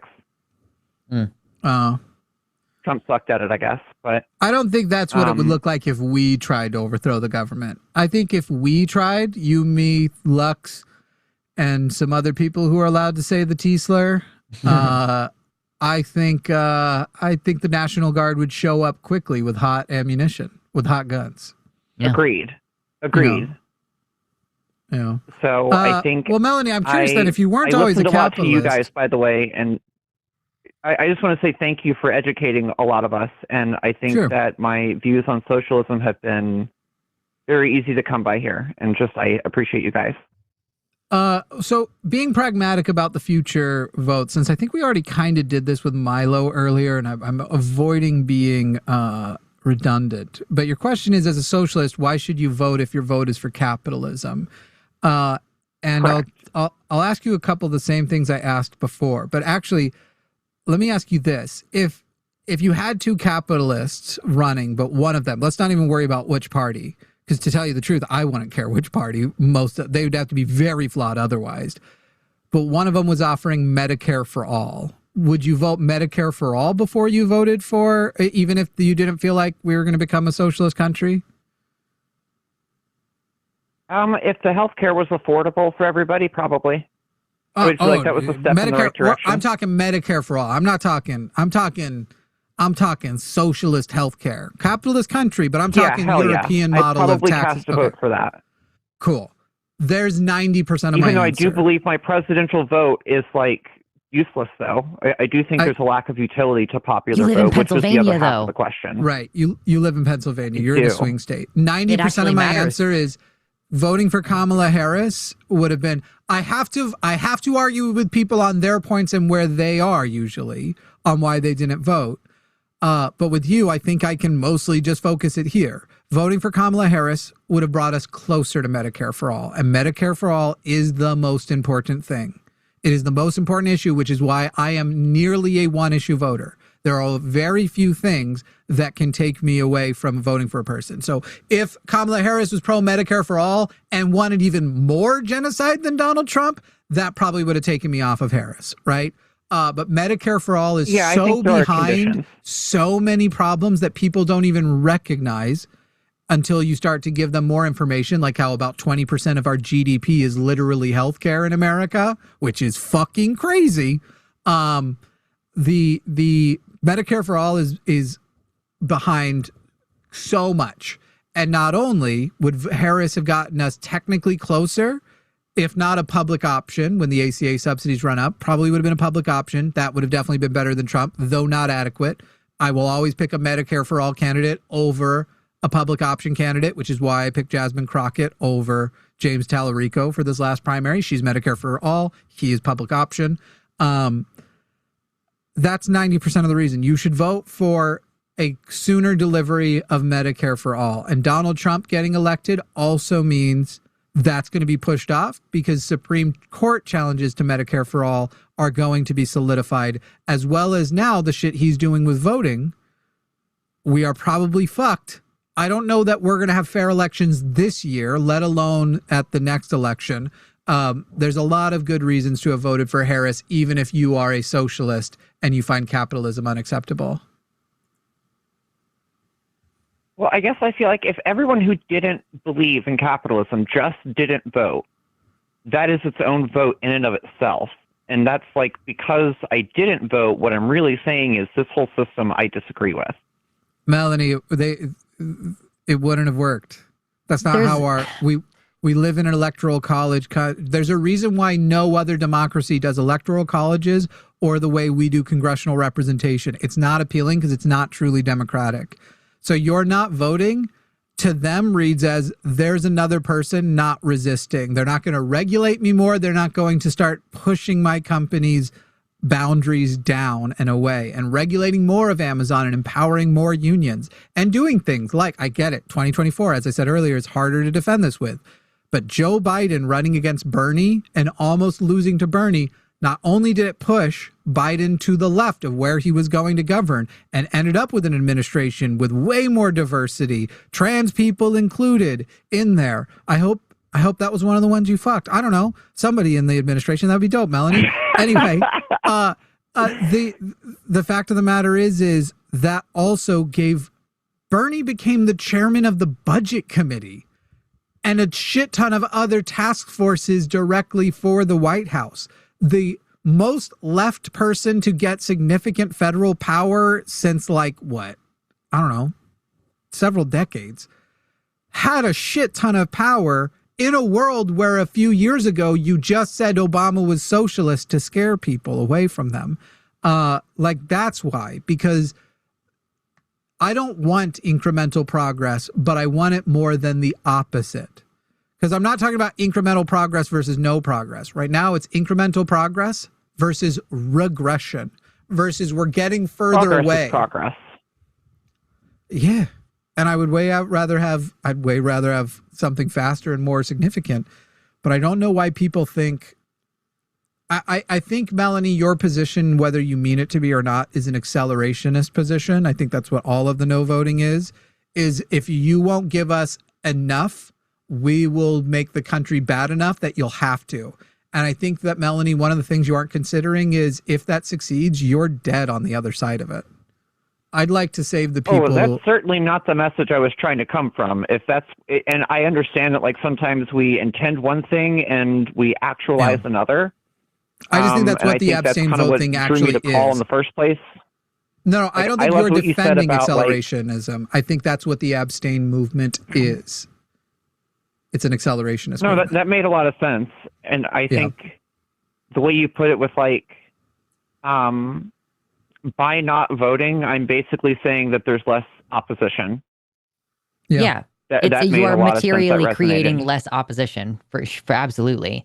And like, if the material outcome of your abstention is that the Republicans won, like, sometimes we need to think in terms of like just defeating the Republican, you know? So like, even if the Democrat isn't going to be as good as we want them to be, it's about making sure a Republican doesn't get in power and fuck things up worse. So yeah, like in a like practical sense, I'm a socialist, and in a more like my true value sense, I'm an anarcho-communist, but I'm not going to like only ever vote for communist, candidates because I have been like swayed not to reasonable. Communism too. Yeah, I mean, I think that when things balkanize and like world governments can't exist anymore, then a commune is going to be a nice way to live. Communism's inevitable. We got to have fucking healthcare on the way. Yeah. So here's the other part of my question. I guess before communism. Go on. Sorry. I agree. I do. Maybe it's just a misunderstanding, and I watched some YouTube videos to try and give myself some understanding, but it's still kind of fuzzy to me, so I apologize. I did try and do some research on my own. I guess I'm just not that smart. Here's to eating crayons for a living. I promise you, Melanie, you get the benefit. I didn't create a channel about the things I suck at. I created a channel at the couple of things that I'm good at. But last night I asked my girlfriend what amalgam means, okay? And I had already used it in a text message. How dumb I am outside of the things you get to see on YouTube would startle you, okay? So let's not worry about being dumb. I promise you, it's way worse than you think. It's just a matter of like, I'm glad you did this because you've called with an open mind. I don't want to vote for capitalism. Great. Don't vote for capitalism. Vote against some shit though. Here are the things to vote against. Don't make that the reason you cast the vote. So with the electoral system, here's where that like preface was leading to. I don't understand how, if I, in 2016, it's probably a better way to phrase it. In 2016, Trump lost, I think it was Minnesota or Wisconsin or something like that. Well, they always lose he Minnesota, lost the so you state mean and Wisconsin. popular, but he won the electoral. And I think that happened in 2 states that year. And the event of that, where electoral votes one way and the state popular votes another, the governor has the power, whether or not they use it is on them, to overturn the electoral college. I think this is right. So if in 2 cases that did happen, if I'm understanding that correctly, if in 2 cases that happened, what is the literal point in voting? So I don't think you have it right, because any attempt to ever actually do that, which did happen in Trump tried to do it with his loss to Biden, they didn't succeed. So I think there are precedents, or rather precedents and standards that the governors have to meet to overturn. And then there's the whole, hi, I'm the governor of this country and I'd like to not be murdered by my constituents, for literally overturning their vote. Because that is the kind of stuff that gets a governor murdered. So you have all of those in place. But no, I don't think it's simple for a governor. And the fact that you've not seen it happen, maybe they'll try in 2028, and maybe in 2028, because they've been so empowered by terrible people for this last 4 years, and then the things they were doing behind the scenes during Biden's administration. Maybe that's where we are now, Melanie, but I'm going to wait until an obvious breakdown and failure to say, all right, the time to try and fix anything with voting is over, which never is it voting alone, but even participating in voting, the time that it's necessary is over. The failure needs to come first, not the anticipation of the failure. That's sort of a self-fulfilling prophecy, and that's what they want you to feel. That's why Williamson County and Dallas County yesterday were such fucking nightmares to vote in, because they want Democrats who came out to not show up, because they know low voter turnout is good for them. So by making it a nightmare for them to vote in the primary, a lot of people won't know that it's going to be different in November, that you can vote county-wide. You don't have to vote at your precinct location in November, and they'll just know how bad it was during the primary, and that's what they'll be weighing in their head of if they want to go through again. I understand. So don't fall for it.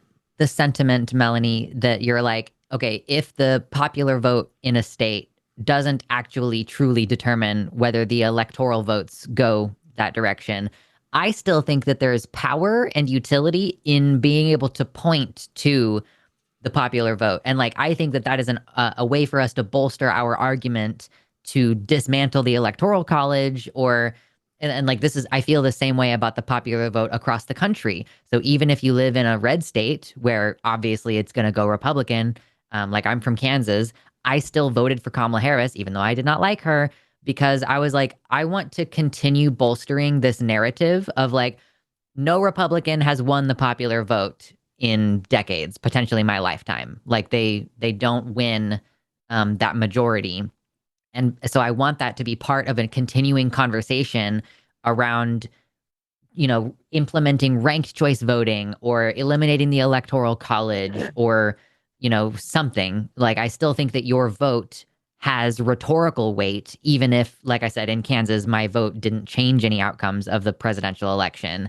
Yeah, I would say it's still worth it, especially if you're already going to vote, because like I'm assuming and hoping that you vote for things down ballot. Like I'm hoping and assuming that you vote for the local library and your senators and stuff. So if you're going to be doing it anyway, it's not like a drain on you to be like, you've never voted even locally?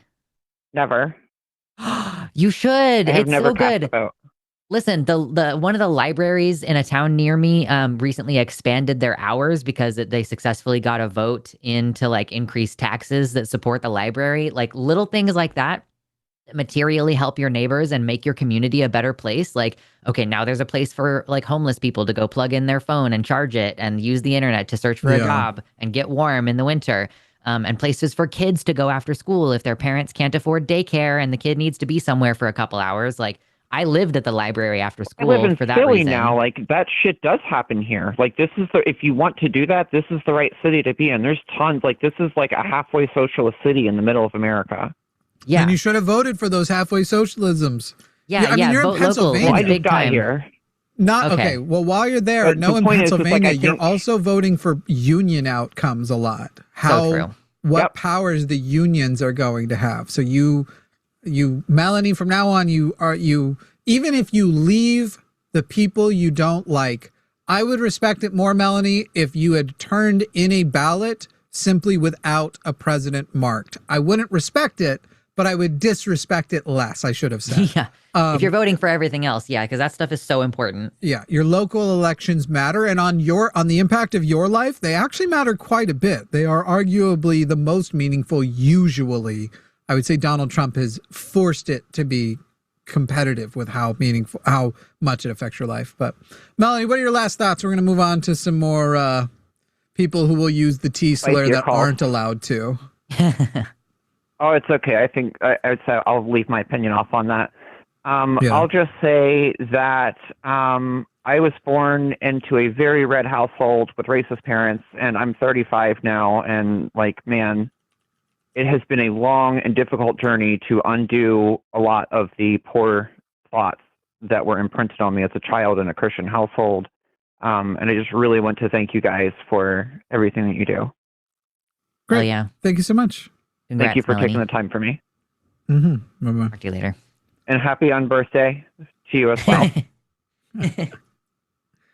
I've never been given a happy unbirthday ever. We're going to very quickly take Milo back and wrap it up and then get to some of these other more debate callers. MAGA, if you'd like to call and explain to us where we've gone wrong, you know the number. It's 336-543-2101. It's easy to remember. 336-543-2101.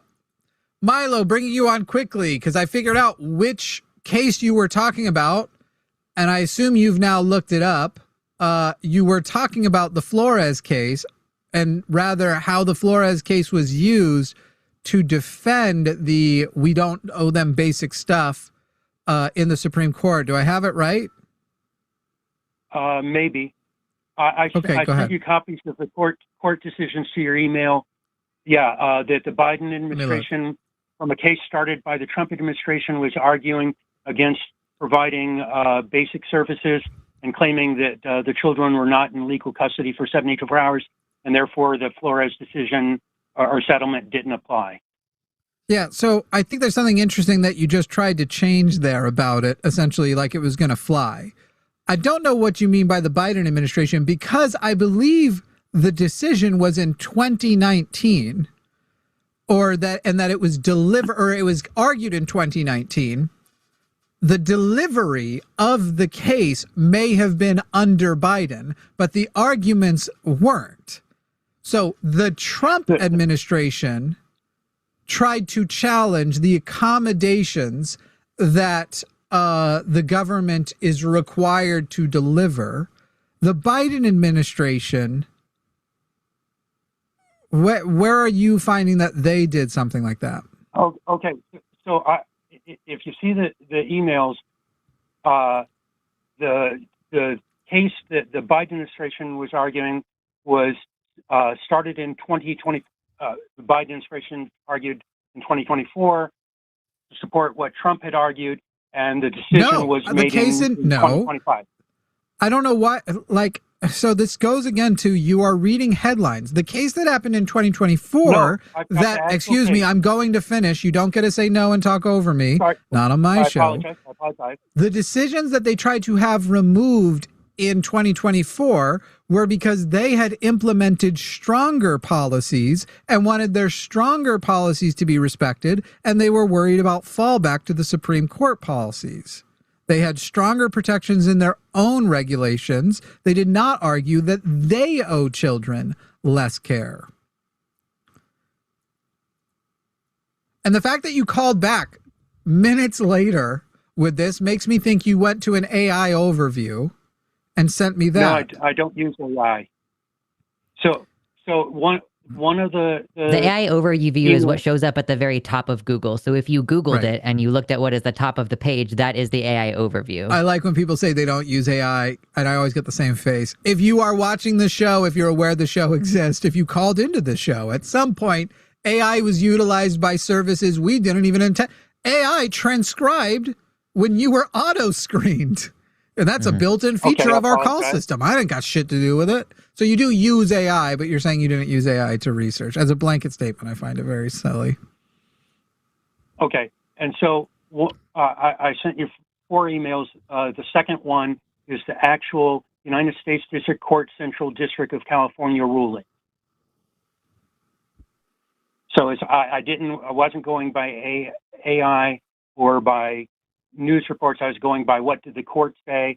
And the first email, I gave you information from American Immigration Lawyers Association, Child Welfare League of America, Center for Immigration Studies, American Immigration Council, Immigration Policy Tracking Project. Right now you're listing off what you think are the sources. I gave you a counterpoint because you claim that the 2024 was them trying to deny children food. And in fact, their argument was, we have stronger regulations. We don't want to fall back on this. So we need certain things removed.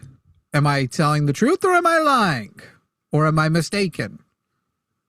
Okay, I'm not certain, but that was not the reading that I got when I was reading it, because like reading from one of the paragraphs in the court decision, was not given enough warm clothing, reported being very cold at night, causing respiratory issues, 13-year-old girl separated from her sister and mother, detained for 10 days and only allowed to color or watch TV, and a dinner is served practically frozen, typically an actual frozen burrito.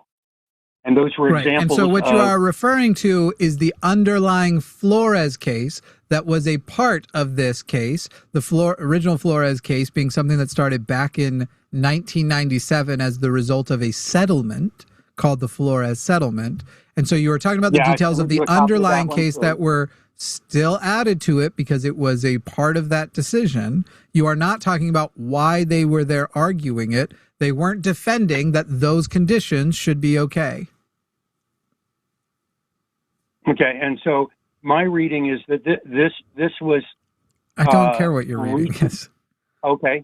Are you a lawyer? Because go get a lawyer to call in on your behalf then, because this case is not. It's like this is the understanding of what that case meant, and you're sitting in and saying no, it didn't, because it listed the old details of the old case, which is the underlying case, not the actual court decision.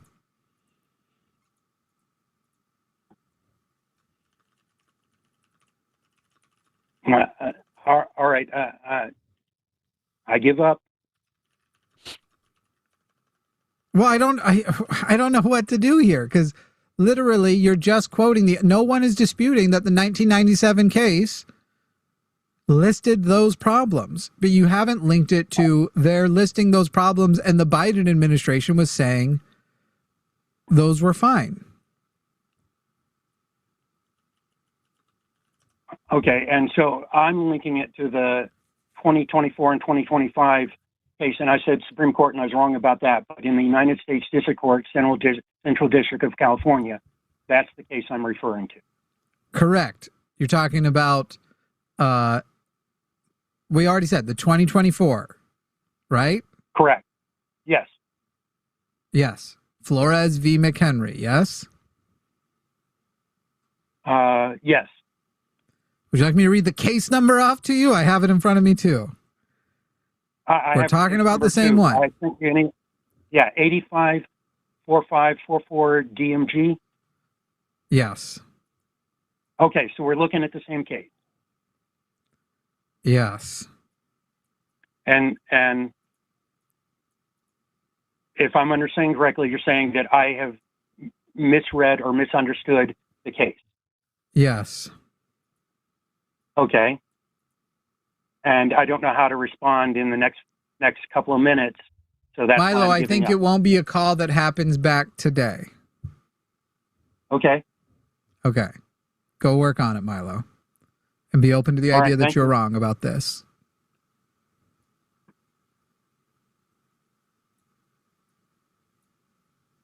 Thank you. Okay. Here's one for Luxander. Eugene in Illinois, a self-described liberal who believes that trans people being in sports is not protecting women's spaces. Just to get started there, Eugene, how old are you? I am 25. 25 years old. And did you vote in the last election? No, I didn't. You didn't vote in 24. Did you vote in 20? Yes. Just as a baseline, I will resist my urge to do the follow-up before handing you to Luxander. But I first will ask, do you believe trans women are women? Yes. Great. Luxander. And I think, and I Take it think, away. I think that when I was trying to explain it, because I called in a couple weeks ago and you told me to call back when it was on Thursday. So I was busy, but it was a Thursday. So I was like, I'll call. I don't know if you remember that one. It was you and Forrest I was on. I doubt he does, And but basically, feel free to lay out your topic for me because I'm new here. So basically, I think that trans women being in sports is equal and perfectly fine. But I think in my head, when I think about, how are we to make the sports categories more fair, or so that way, we can have a distinction besides gender. It just doesn't seem to point to anything that doesn't go back to sexual characteristics. So I wonder how trans women being in sports would have a more positive effect in those, female spaces, traditional female spaces, if that makes sense. I mean, there's a couple of different ways to tackle the argument, right? There's the idea that like if women who identify as women, and that's the critical element for belonging in those spaces, which is like, that's the way that I think a lot of people argue this point, is because it's like, it's about human decency and, how, like, is it dignified for a trans woman to be forced to participate with men and to be included in the men's category and forced to, change in the men's locker room and these kinds of things? It's like, it's about the dignity of the people involved. So that's one aspect of the argument. There's another aspect of the argument where, what actually influences sports outcomes. Testosterone levels don't seem to be predictive of like highly competitive sports outcomes, even amongst men. Like, even if we're just looking at men, some of the world's best athletes are not people with high testosterone. So testosterone can't be the primary thing that we're basing it off of. And if we look at things like, yeah, I agree that men average to be higher in height, like they're generally taller. But if there's a woman who's in the same height and weight class, like, why are we putting her in a separate category? If like in wrestling, for example, we deal with these huge disparities in height and weight, and we just like put people in different categories. And when we do that, like, fun fact, an 18-year-old girl won the boys wrestling state championship in Arizona a couple years back. So when we equalize for height and weight, it does seem like men and women are fully capable of being competitive. Like, they have different strengths in different areas, but they are fully capable of being competitive with each other when we equalize out on height and weight classes. Is that not sufficient to you?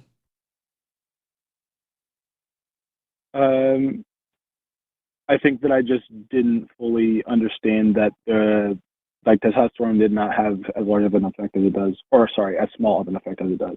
I didn't. Yeah, I didn't actually, funding is a bigger sports performance predictor than testosterone levels.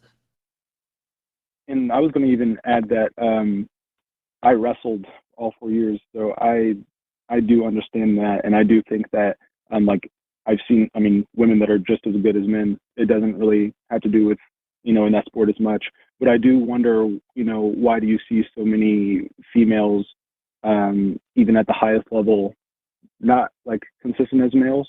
And I do think that there are factors that, and maybe I don't know them, and I probably should do more research, but I do think there are factors that seem to align with those sexual characteristics. And so I do think like there would have to be like a large change in order to support that system. And I'm not sure how large of that change that would be, but I think that I should do more research on that too. Yeah. And I mean, like, so I agree that currently there are disparities at the highest level of sport. And I will also suggest, and maybe this is something that you have not considered, but women are operating on a lifetime nerf. I don't know if you know the fucking video game terminology, but like, they have been set back.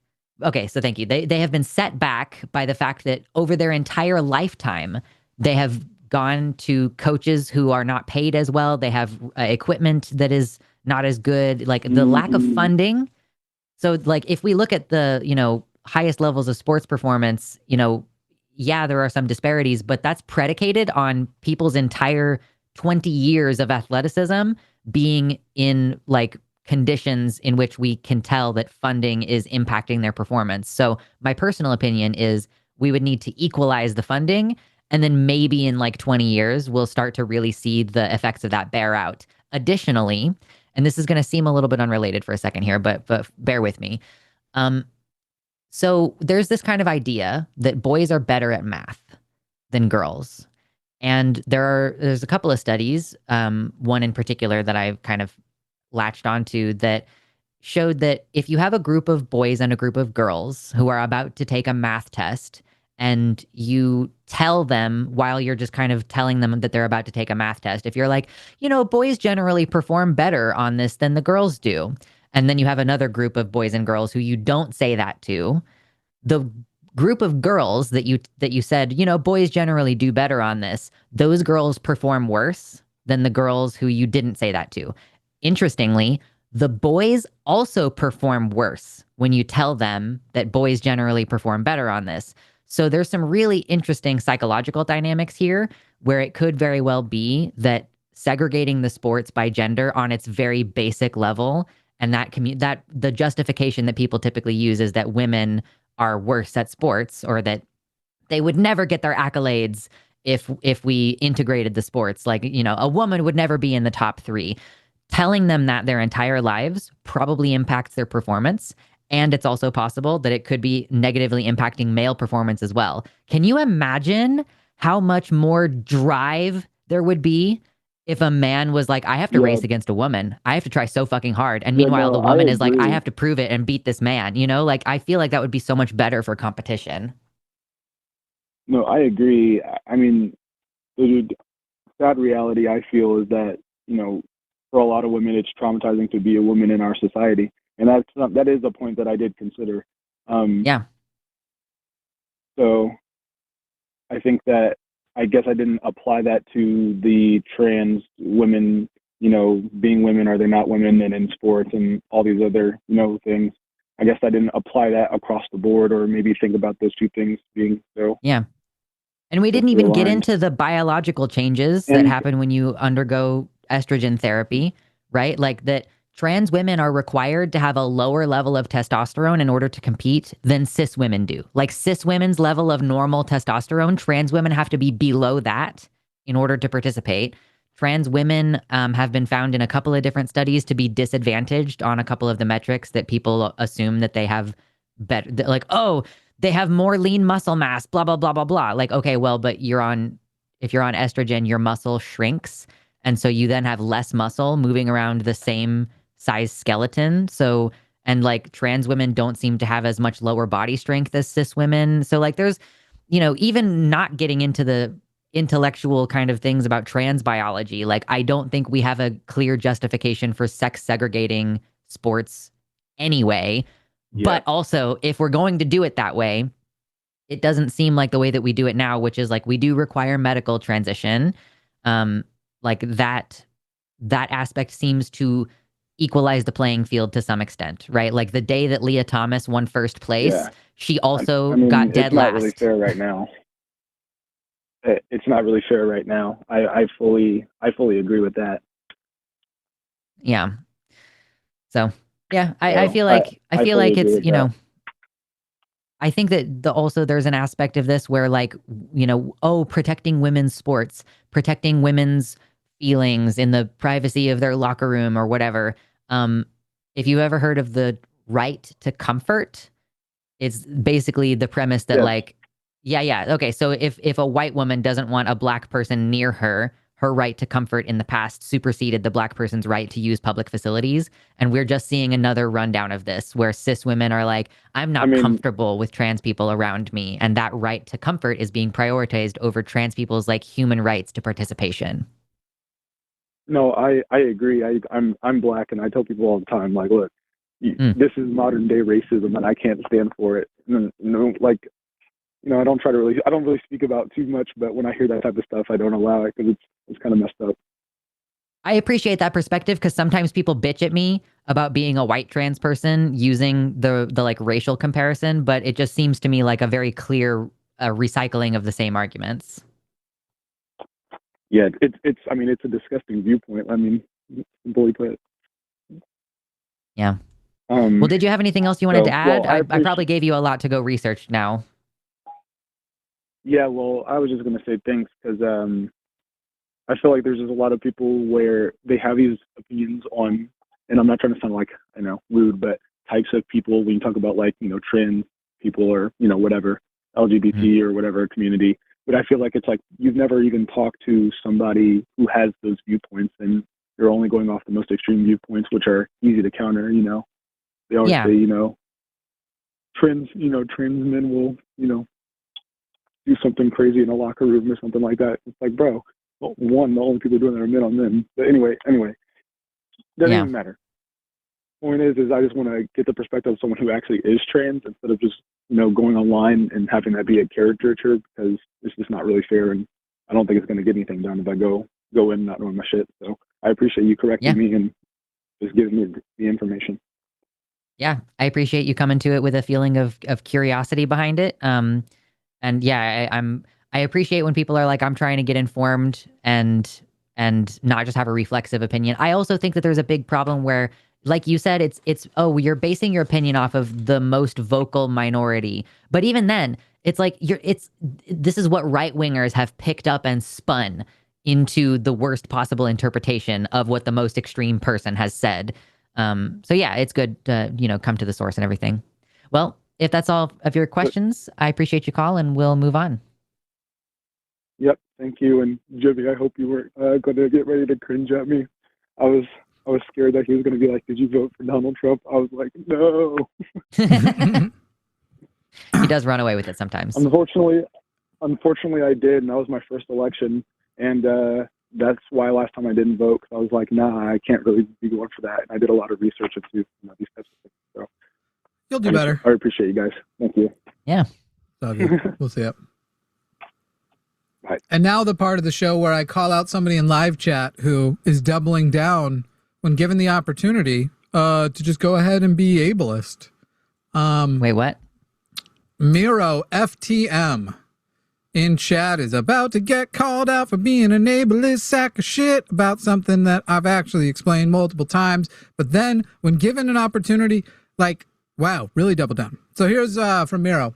Is it some weird tick that Jimmy has to eat rapidly on screen anytime he has to not talk? Well, I don't know about eating rapidly goes, but the times I eat on screen is when I'm experiencing a twitch in my left cheek, a twitch in my left eye, or I'm feeling a dizziness because with my condition, I unfortunately get a shortage of sodium. And so there's one of two ways I end up doing it. If I have, you'll notice sometimes I have a water that almost looks milky. It's water with salt. Mm-hmm. If I have that with me, I will drink it. Right now, I didn't. So I looked near me, and the things I had with salt in it nearby, there were food. And so that's why I ate. My salt vial. Then the following was, it's like he always needs attention on him. Just turn off your cam when you eat. It's gross. No, I don't care if it's gross to you. I already mute. So your misophonia isn't a thing. So you have a hang up on seeing people eat. That's really a you problem. And also, this is a podcast, elsewhere. basically, so you could just listen and shut the fuck up. Close your eyes. But then I eat on stream. Hear this shit. Nah, as a fellow ADHDer, I see it. Just bothers me he can never stop moving and putting attention on himself. LOL.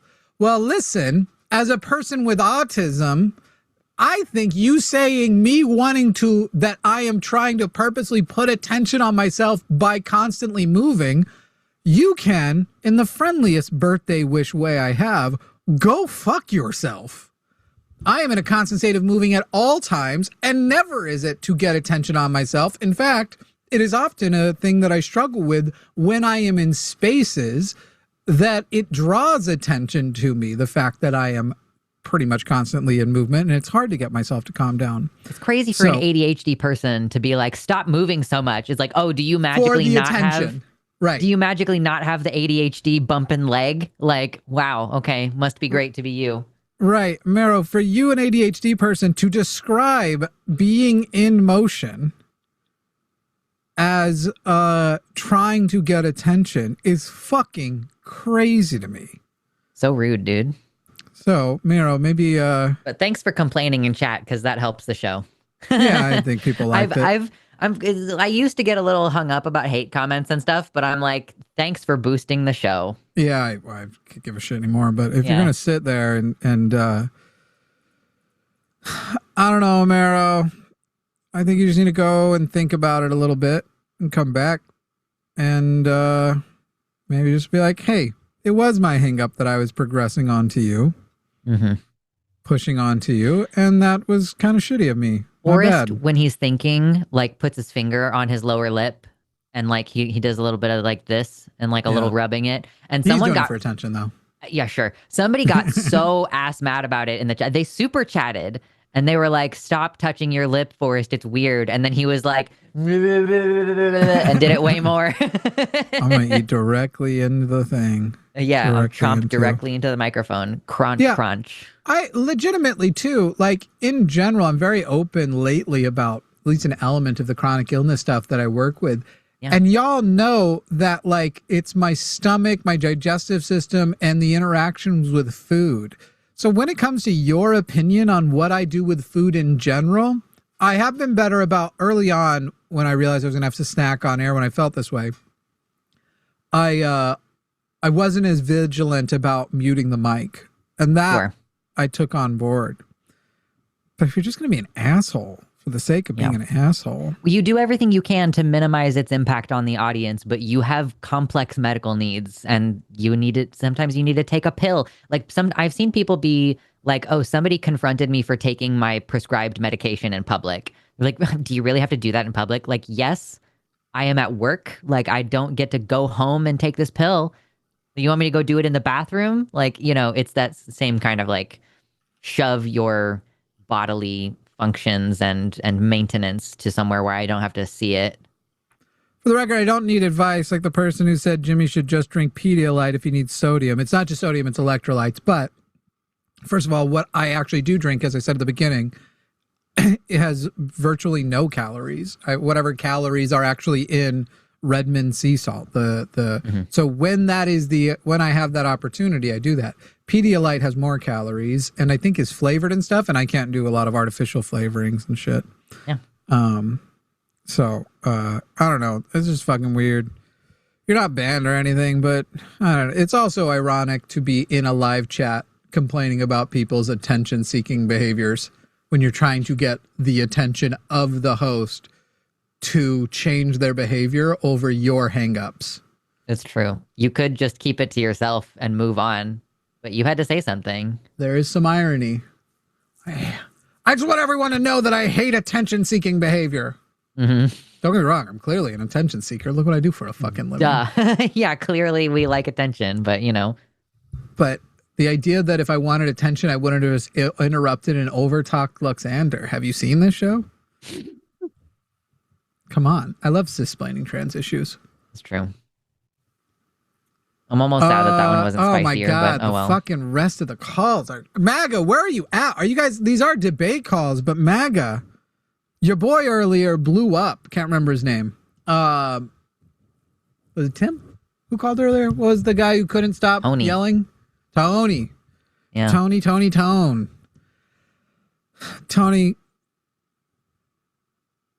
Just... You guys can't do better than Tony, though, is my genuine question. Let's see if anybody else left a message with their orders, because I didn't... There's only a few here. Let me ask in chat. Let's do a poll. By the way, there's birthday merch at linemerch.com. Right now, what it means is secret, so you're very brave if you buy it now. Linemerch.com. Would you be more likely to buy the merch once you know what it means? Great question. Yeah, I'm probably shooting myself in the foot here, but I got to do some shout outs to, John, Bailey, Mark, Verna, Z, Amy, and Heather. Y'all are brave as fuck. Or you are pretty confident you know what it means, and you're like, even if it's slightly different than this is pretty funny. And if you want, it just can mean what Matt said. It doesn't have to mean what I intended it. It can mean, has Jimmy Snow fucked your butt? Go fuck yourself. Because that's what he thought. That's what he thought. So, yeah. All right. We're going to continue on. This, I don't think it's very visible because it's subtle, but the way I'm getting this little twitch in my jaws keeps distracting and annoying the shit out of me. We're going to take these calls quickly because I feel like I've already done this to death. Rise, are you a leftist? Yes, I am. But you're an anarchist? Yes. Okay, Rise is on he, they pronouns from Michigan. Rise, your position as an anarchist is you can't be blaming voters for not voting a certain way, kind of way, in good faith. Yes, I can. I mean, I would say, because there was a thing that kind of got chopped off there, but I would say you can on an individual level, right? Like you can shit on anybody for being a bad person, obviously, but like I definitely think that our system is so crap and messed up that like this is like a catastrophe and epistemological failure, like as a whole, and like even if people like engage with the system in good faith and they go out and vote and they do what they're told to, like it's not going to work properly because nobody knows what they're doing. Right, but it might work better. Well, some things might work better, right? So like I do. Rise, did you like, hear the call earlier with Milo? Yes, I will say like right now that like I disagree with the position that abstaining from voting is like a good thing to do because we are coerced to vote. Like I don't think you get a choice to not vote because not voting is a vote, right? So there's that. Man, but wait until you find out. I like, think voting should be mandatory. I just don't think you have to fill out your ballot, but I think every person should turn one in. Make it easier for people to vote as well. It guarantees the right fair. to vote. It's the least invasive way to guarantee everybody gets to vote. Also, by default, mail-in voting is amazing. True.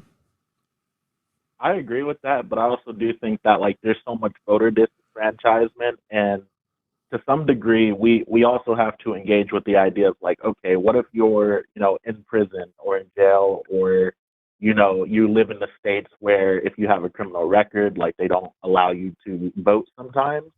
Like, how are we, making sure that everyone is engaged in the system and not getting discriminated against, right? But my main point that got cut off, like from, I guess, the thing is, there's this thing called tyranny of the majority, right? Are you familiar with that concept? Mm-hmm. Mm-hmm. Yeah. So like at a certain point, we kind of have to acknowledge that it's not like we chose fascism necessarily, like especially like when we look at the past of like on a popular vote level, like it took a really, really long time for Republicans to, actually be able to win a popular vote. But like at the same time, like even if you do like just go to the poll, maybe it's your first time, maybe people just tell you that you need to go exercise your right. Like without a real understanding of your own like positions and everything, to some degree, you might be doing more harm, right? And that was definitely the case my first time voting, that I ended up voting the wrong way, like in 16. And, I still feel bad about that. But like, right. So right now, the thing to do would be when Trump is worse, advocate for voting for Harris. Hope that with Harris in office, you can participate in political movements to increase civic education. Yeah. Literally tell kids how the shit works. Literally advocate for like, hey, we should start actually not telling kids to be leftist. They don't even know it's a fucking option, and it clearly is, right? Right. And so it's not just a matter of, so I can absolutely shame voters for not participating. I can absolutely shame especially the people who call in and think it's not just that they abstain, they vote for other people, or they think their vote did something and they got a message across, their abstention got something across, and it doesn't. So those are the things I'm correcting. We talked to 2 individuals today. One of them took it very well on board, the woman from Pennsylvania.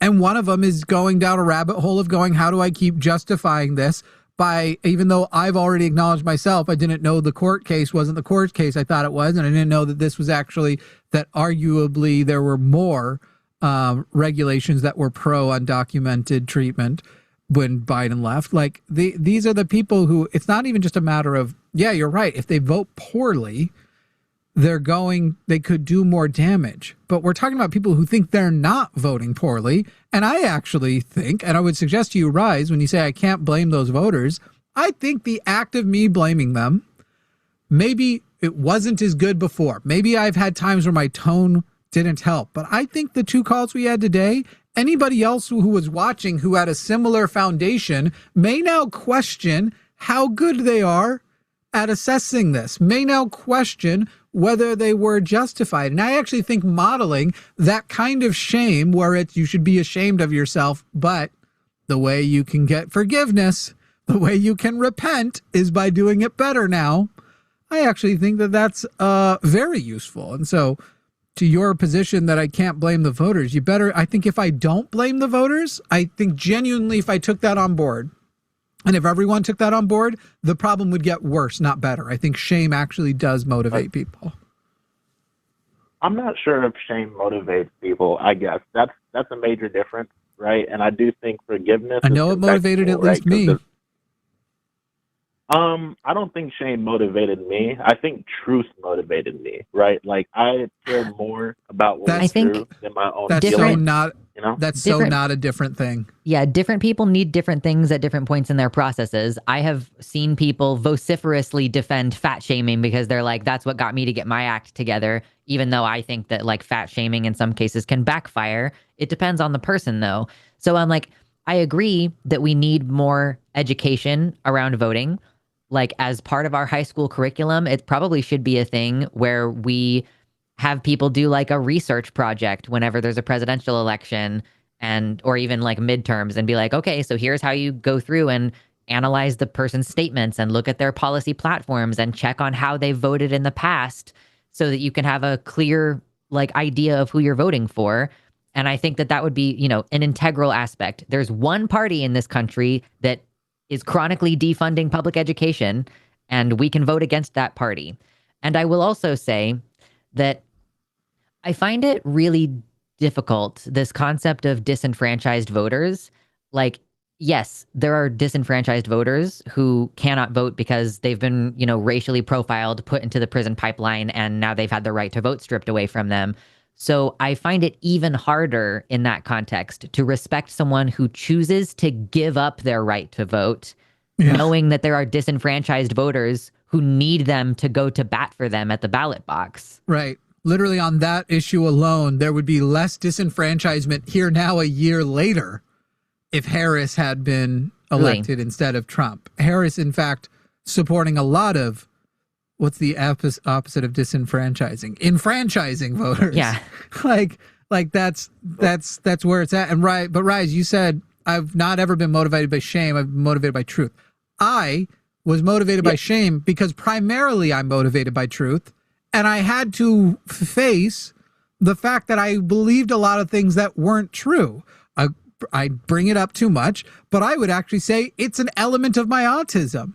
And that literally realizing I'm wrong does cause me a sense of shame proportional to the size of the impact that wrongness has. Like using the phrase wrongness, for example. That doesn't feel me shame. That doesn't make me feel much shame at all. So if you're saying, no, I'm motivated by truth, then what do you experience when you realize you failed and it's your fault that you failed? When you hit something and you go, oh shit, I just realized it's my fault that I was believing or behaving in accordance with a principle or a bit of information that is untrue. Do you not feel shame when that happens? Maybe a little bit, but I also felt a lot of other things. Like I was like actively. Then you're not that motivated by truth. Shame is the appropriate response to failing somebody. Like that's you're not motivated by truth. If failing, if you wanted me to believe that you're of emotions. Okay, shame should be in there and it shouldn't be insignificant, because why would you be how can you say you're motivated by truth? If you're saying you're motivated by truth, but you don't have forces that motivate you to change more in the direction toward truth, what would exist besides shame? Reasoned responsiveness. It's just that you correct yourself when you're wrong, but that doesn't necessarily have to be exclusively shame. But shame can be part of it, but like that's, I don't know, Rise, if you have some like internalized misogyny you need to let go of, but this like thing you're trying to project, like, no, actually I'm just a robot, and when I see there is a flaw in my programming, I simply note that from now on I will not make that flaw in my programming, as that is ill-productive. Okay, cool, man. No, I'm saying that in my particular case, like I was kind of being groomed to believe things that like me on too. face value, because I was very young, like when these things happened, right? And at a certain point, like I actually felt more anger and betrayal that like I was like actively being lied to and groomed to. Sure. And so like, yes, but now how do you feel? Okay, for, like my own behaviors, but like there was a lot you of can things be mad. where, like actually blame, like, you know. Mm-hmm. Well, Rise, maybe then you just need to deconstruct from some selfishness. Because if I am mad at the people in the Mormon church, sure. But then I think about how while I still was believing them when they indoctrinated me, I built the faith of other people. And there are people who are today practicing Mormons because of a foundation that I participated in building. And I still feel shame about that because I got out and they didn't. So if you're talking about all you do is externalize the anger of who made you fall for it and never turn it towards yourself, then no fucking wonder you think it's okay to abstain from voting, because you are incredibly selfish. I think there's a lack of understanding of personal responsibility in that context. Indeed. I did. In which case, nobody is responsible for anything, because my parents were indoctrinated and their parents were indoctrinated. And you know what? Everybody's just mad at everybody who failed them instead of ever hitting the spot of like, this is the moment I had to put on my pants. I do think shame can be a motivator. So like, you know, I won't disagree with that, but I'm not sure that like, obviously people can be motivated by different things. Well, okay, so I want to jump in here too. Like the way that this was phrased by the call screener, you can't blame voters for not voting a certain way. Like if I'm telling someone like, hey, you have materially harmed people and your neighbors, and like, you know, like you knowingly contributed to something that is now causing death and stuff. Like even just stating those facts, I think people are going to feel attacked by that. And I understand that because I am saying you fucked up. And so sometimes like there is no way to tell someone you have fucked up direly without there being some element of blame and shame. Like how, like, sorry, I'm not talking, so I'm actively grabbing attention. You're getting attention. Yeah. So like, how do I communicate to someone that they have gravely made a mistake, that they have like, you know, endangered people's lives with their decisions? Like, how do I convey that severity to them without it coming across as blame? Like, do I need to be kind and gentle when I tell someone that they shouldn't be locking their dog in the hot car, or do I break the fucking window? You know what I mean? Like, yeah.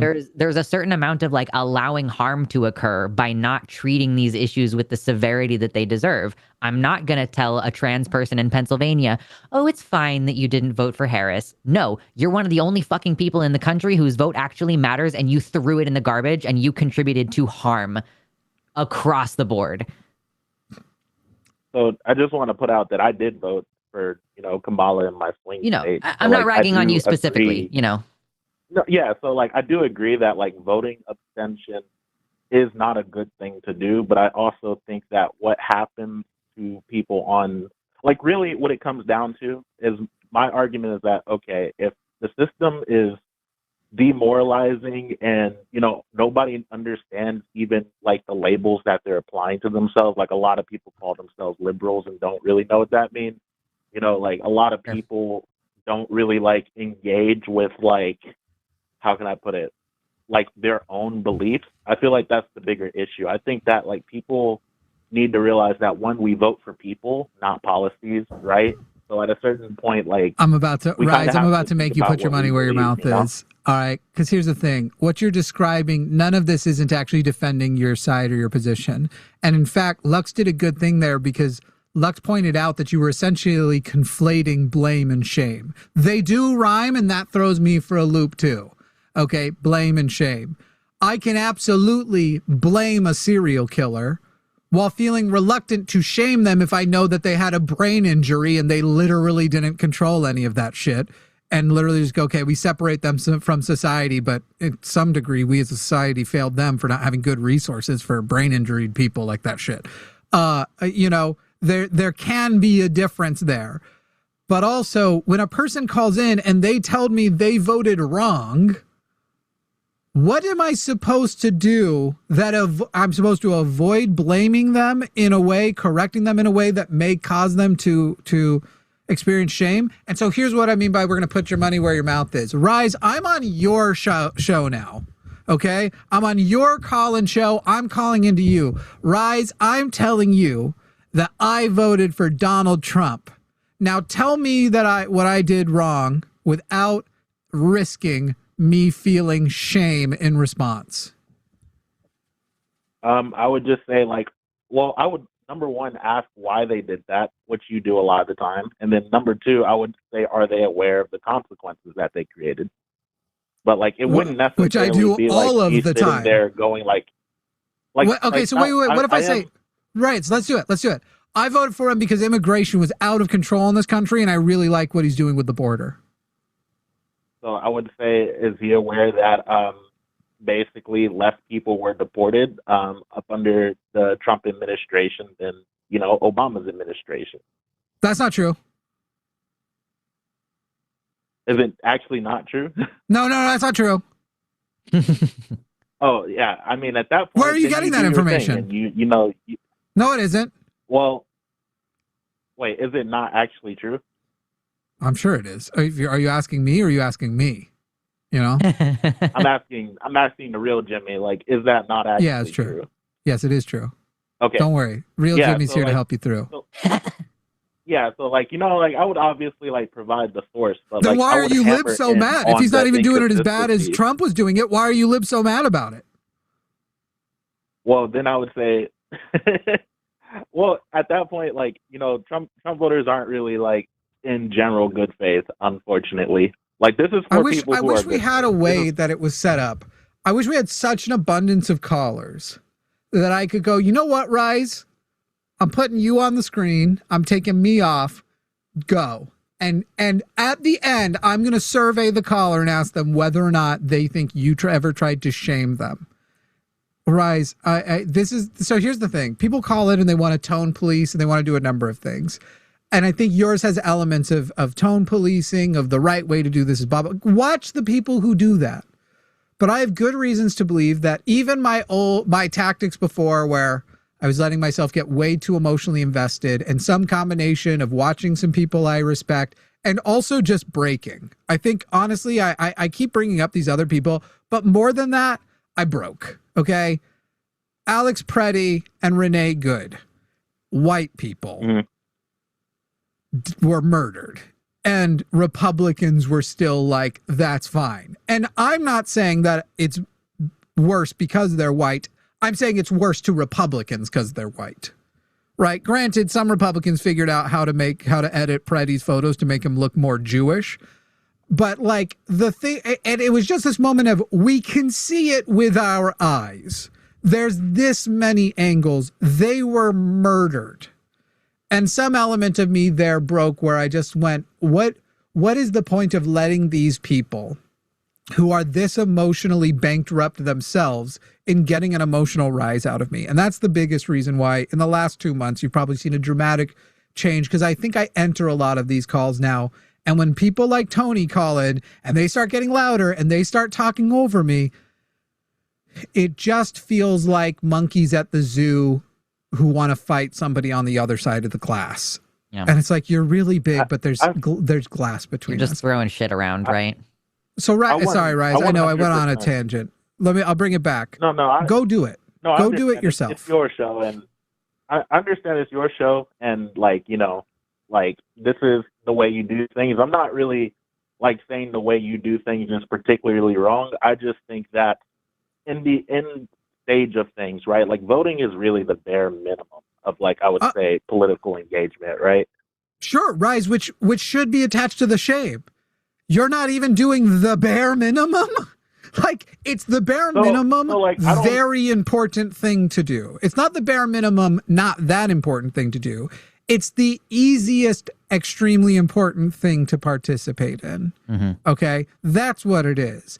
And so when we say bare minimum, that isn't to minimize its importance, only that you don't have much excuse. If you have some, I have been extremely generous to people who went, look, with my illness, 2 hours in the sun wasn't an option for me. And so I don't consider myself a person who didn't want to vote. I consider myself a person who was suppressed from voting because there was a very physical reason why I couldn't. That's different than I decided not to vote because I didn't get my way. I would just say that, like, I kind of feel like shame is like a byproduct, but I think, like, as long as people are engaging in good faith, it's just important for them to understand that, like, there never really was a choice. Like, they just voted the opposite direction, basically. Like, to let people know the impact as opposed to, in particular, trying to make them feel like they're a bad person. Because I've seen, like, a lot of people get so demoralized about, like, what's going on right now that they just straight up stop engaging. They just stop wanting to vote, and they just put all the resources into, like, wanting to leave the country. And, like, not saying that, like, but Rise, that's only one really thing demoralization leads to. Yeah, I want these people to do differently. I want people to do differently in the future. So telling them that they've done something wrong is an element of that. What activist who is very motivated to do shit doesn't have a turning point that began with incredible demoralization? Like, legitimately, I don't know that that's a part of a single activist story, except maybe, like, I don't know, some sort of what's nepotistic activism. Sure, maybe, yeah. Maybe Jane Fonda's kids. So, she got like, kids? just to summarize, to make sure I'm, like, understanding you, are you saying that, like, basically you believe shame is an important emotion to driving people to change? I'm saying I don't lament the risk of shaming people, and in fact recognize how important it was to me. I do see a difference between, if I was up here just trying to shame, just shame, instead of trying to give cleverly positioned arguments that lead a person to shame, that'd be different.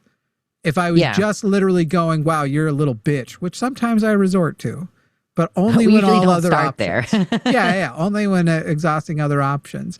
I think that if I'm talking to a person who voted for Trump and I found out that they left that and went and cried because they felt so ashamed, that seems like I succeed. That's a big old W. Yeah. Because that means they are having an emotional response to the weight of the consequences of their actions. Yeah, that maybe they understand the consequences. And it's like, shame is external. Shame is like being worried about being rejected from the group because of your behavior. And guilt is more like, I went against my own conscience. We are trying to illuminate people to their conscience so that they can feel guilty about their choice to vote for Trump, I think is a more accurate way to describe what I am hoping to engender in people. Like, I want people to understand that they have harmed others. I want them to have a value that harming others is bad, and for them to connect that to their vote and to do things differently in the future. Can we also say that it can be shame and, right? Because sorry, we're not saying shame only, to be clear. No, I mean, yeah. I feel like now we've lost all substance. What do you think I want to happen? Just a bunch of, like, droopy dog eyes? Well, I guess that I should feel bad about myself. Yeah. I want shame that turns into action. And then one day you can lose all shame and become an incredible narcissist and start a YouTube call-in show and hire people to be your friends. So what I think is important, too, is anger, right? Like, I think these people just need to understand that they were lied to, and that, like, some of the But that's a later part of the process, in my mind. No, anger, by the way, is a response to shame. It is. Anger is literally watch the Tony call and tell me shame and anger have nothing to do with each other. Mm-hmm. Oh, I don't know what's going on with Chud Force One. That's I don't know. I agree with that, right? Yeah. I'm just gonna say I don't know what his problem is. It's probably just testosterone or something. That one boggles my mind because I was like, that was me at my most patient. He was getting more access to our audience to make his case in a level-headed way, in a way that did not come with any significant, like, so did you stop beating your wife kind of shit? It was literally, what was the question I asked right before he melted down? How many, like, it was about how many children, like how acceptable. Oh yeah, how many children dying is acceptable for? Or you said, is it okay for us to bomb every country? Oh yeah, whatever, yeah. Where the citizens are suffering, and that my dude fucking lost his mind. Chill out on the roids, man. Like I could pretend to be a Republican and have engaged that way better than he ever did. Yeah.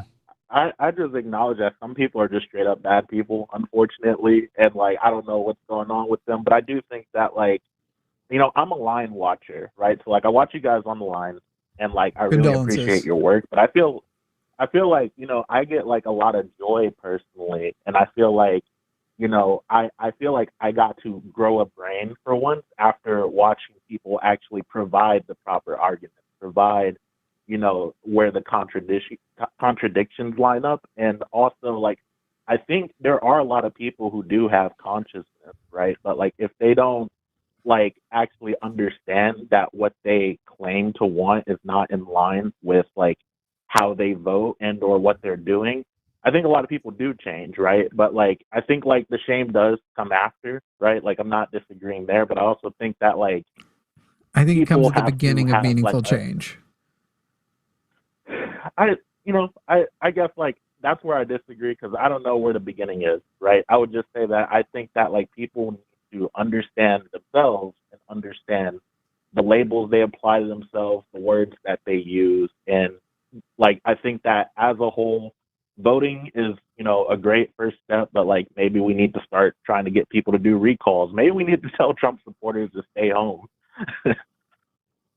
Sure, but they're going to feel shamed. Stay home, you're too dumb to vote. That actually feels like you're just trying to shame, as opposed to elicit a response of shame. Confident. And by the way, that's them, what, you know, they can be confident their guy's going to win and just to stay home. The messaging that Trump the normal said you would never have yokels, to vote again, so believe him and don't do it. the messaging that the normal yokels didn't like, and the things that they were calling woke because they weren't engaging, was the attempts at shaming them with like an unnatural type of shaming, just telling them they're racist and not going into enough explanation because you're deplorable or whatever. They are racist, right? So attempting to shame them just by essentially saying shame and you should be ashamed of yourself doesn't work. But it is very meaningful to take a person, even right now, if you right now are still feeling like being politically apathetic to this year's midterms after watching what the last year of Trump is, if you haven't hit the shame level yet to go, shit, I think I just realized in 2024 I should have done more, therefore I will do more this year, then my goal is, even if you don't call in, between now and those midterms, I hope every person watching that describes ends up feeling shame, a drive-by shame. Fucking flyaway shames. What is it called? Why am I catching so many strays? I'm going to be throwing strays their way like fucking crazy, because shame is often a marker of change, of a moment of change. And so I don't know, man. Arise. I think I only have one last thing. Go ahead. Sorry, I didn't mean to cut you off. I just like really like, you know, you did change my mind on shame being important, but I do think that like we as leftists and what will change leftists to turn out in the type of election is we are motivated by utopia. We are motivated by the best case scenario. And at sometimes we gotta agree that like there's a split within the Democratic Party that's causing like maybe a lot of these turnout issues as well, because like we can't really sit here and say that like, you know, somebody like Mamdani like is the exact same as somebody like Clinton or Kamala. Like we kind of have to, I guess, push for the type of politicians that we want, so that way people actually feel motivated to turn out. And I know like we have limited choice, right? But like I definitely think that like we should start trying to abuse some recalls. We should start trying to get people to engage more philosophically with like what they believe. I think we should tell people we'll pay, that they're not going to have to pay for their insulin and their inhalers and their fucking allergy meds. And I think that's the number one way. I think we could sweep the fucking nation if we ran on Medicare for all, but our fucking politicians are a bunch of goddamn cowards. Mm-hmm. Yeah, they're really like causing people to just give up, and I think that's a real big problem. And like I wish that like I could say like we could just abstain from voting for them, because we obviously can't. Like we don't really get that choice, right? But I do think that like at the end of the day that like this is a systemic failure as a whole of the United States. Like it was just a shit system from top to bottom, and like now we kind of all have to hold the sauce, unfortunately. And like, you know, it's gonna take a lot to fix it, but yeah. All right, we're gonna let you go there, Rise. We're gonna start the giveaways and the birthday fun here, but well, thank you, Rise. I hope you feel ashamed of this call. You know, I feel a little bit ashamed. Thank you. Good. That's probably Thanks, a good one. Yeah. Can I All just right, say, calls are done. Birthday fun begins. We'll do people some are so giveaways. shit about anarchy in the chat. You can Y'all change need all to read a kinds of fucking titles book. up there. Who in the chat's talking about anarchy? When this caller first got on, just a lot of people like Not knowing what anarchy means. knowing what anarchy means. Yeah, basically like, oh, you're so big on education. Why don't you do it? And or like, I don't know what somebody else was like. Oh, it's even less practical than libertarianism. Like, do you know fucking anything about anything? I'm a libertarian. I'm a libertarian socialist, though. So this is the problem. The thing you guys don't know is these words have big L's and little. They have big letters and little letters. Okay, right now, it occurs to me that maybe people don't like that there's not a T-shirt option. You can either get an expensive hoodie, and by the way, they're expensive for us. I am not cleaning up on those. I think we're making like $10-12. Because I only do premium. I only do materials I've worn myself, and they passed the TISM test, my TISM test, which so far every TIST has told me that it passed theirs too. So I'm apparently a TIST whisperer also. Mm-hmm. Can a TIST be a TIST whisperer? Like a ghost couldn't be a ghost whisperer. A horse can't be a horse whisperer. Anyway, I'm very good at queuing into my testicles. So it seems like maybe a T-shirt would be liked. Yeah, maybe like a little in-between option. Whatever the cost is, I will add exactly $10 to it. So the line, it's not even me, just so you guys know when you buy it. It's the line we still do on profit share. I'm not bypassing any of that. Exactly. We all do a bunch of pot. Mm-hmm. And then will you put up the mug again? Also, Luthien, will you change the banners? Just get rid of the call now, the phone number, and just put Jimmy birthday shenanigans. You don't need to be here if you don't want to, something like that. Just Jimmy birthday shenanigans is fine, though. Giveaways, Jimmy birthday giveaways, stuff. Support the line by super chatting with your happy birthday messages or by buying shit. That way you actually get something out of the exchange. Which was the T-shirt I tried? I'm 90%. Yeah, it's the garment dyed heavyweight tee. It is a unisex cut. And I know the hard part is I know a lot of people want feminine cuts. But you can't wear them. I can't TISM certify. You can go ahead and take that down. Luthien, yeah, there you go. I can't. Is your girlfriend TISM? Can she TISM certify? No. Oh. She can ADHD, but send me a shirt. TISM. Yeah, we could do something like that. We could test out some stuff on. I'll wear merch. Listen, if you send me merch, I'll fucking wear it. I'll plug your shit. Oh, yeah. Hell yeah. Well, that's a different question. And I know you've been telling me for 7 years you'd plug my shit. I know. Actually, it's been, I think, like closer to 8 or 9 years. Is it? Yeah. It's getting crazy. You bought me No Man's Sky in 2018. That's 8 years. That's 8 years ago. Yeah. Jesus. But it's like we've been friends for longer than you buying me that game. That's crazy. Probably not by long, though. Because you were already a creator. We probably met, and I was like, hell yeah, let's hang out. Yeah. Let's play games. It's funny because I was a bigger creator than you when we met. So I bet you were like, oh, this is a good person for me to know. Immediately completely blows my audience out of the water. This is not meant to, I liked you, which is evident because we hung out quite a bit. Yeah. I already knew when I met you and when I met the people at the ACA and when I met all the people I was working with, I already knew I was going to be bigger than all of them. So that wasn't a problem for me. Yeah. And the honest reason is there were some creators who were just stuck in their ways. I won't say, but there was a creator who I was making stuff and I was starting to go up, and I finally get to work with this creator who was big at the time. And I was like, hey, what advice would you give me? Like, what should I be doing different about this? And he was like, stop scripting your shit. And that creator has the exact same subscriber account and less daily views and watch time than back when they gave me that advice. I don't even do scripted shit anymore, but he meant the types of videos I was doing at the time, which were scripted. So a lot of people are stuck in their ways, and then you're not a cisgender white man, so I knew I'd beat you. No, yeah, that's totally fair. Like, that's to fair be enough. fair, it's like, oh my God, There's a your ceiling. barriers are so fucking much more than mine. But now I'm not technically beating you because you're a part of this. That's true. Yeah. I get to be part of the success here. Have I, like Arden, yet surpassed you in a monthly financial way? Because I feel like I work a lot, but Arden gets salary plus profit share, and I do 2 more shows a week than you do. Oh, good. Wait. Yeah, I mean, like, I produce more than you do. You produce more. That's true. The answer is, what do you consider my income? If you consider my income that which I pay myself to pay my bills, essentially, then you've probably beaten me many times because I just pay myself what I need. If you consider my income that which I pay myself plus the technology I buy, and it benefits basically exclusively me, but it's technically a business write-off, no, probably not. Fair enough. Fair. Yeah. But Arden regularly beats me by a considerable amount, especially by that second, but also by really both. In fact, there are months where I've done both of those things. I've spent more on tech and salary for Arden.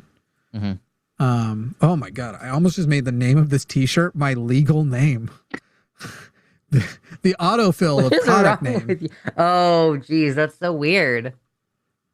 All right, let's do that real quick. I'm gonna do the FYB t-shirt. It says right now, if I do it at $26, I'm making $10.60 per sale. So I'm gonna make it $25.40. So I will make exactly $10 on this shirt.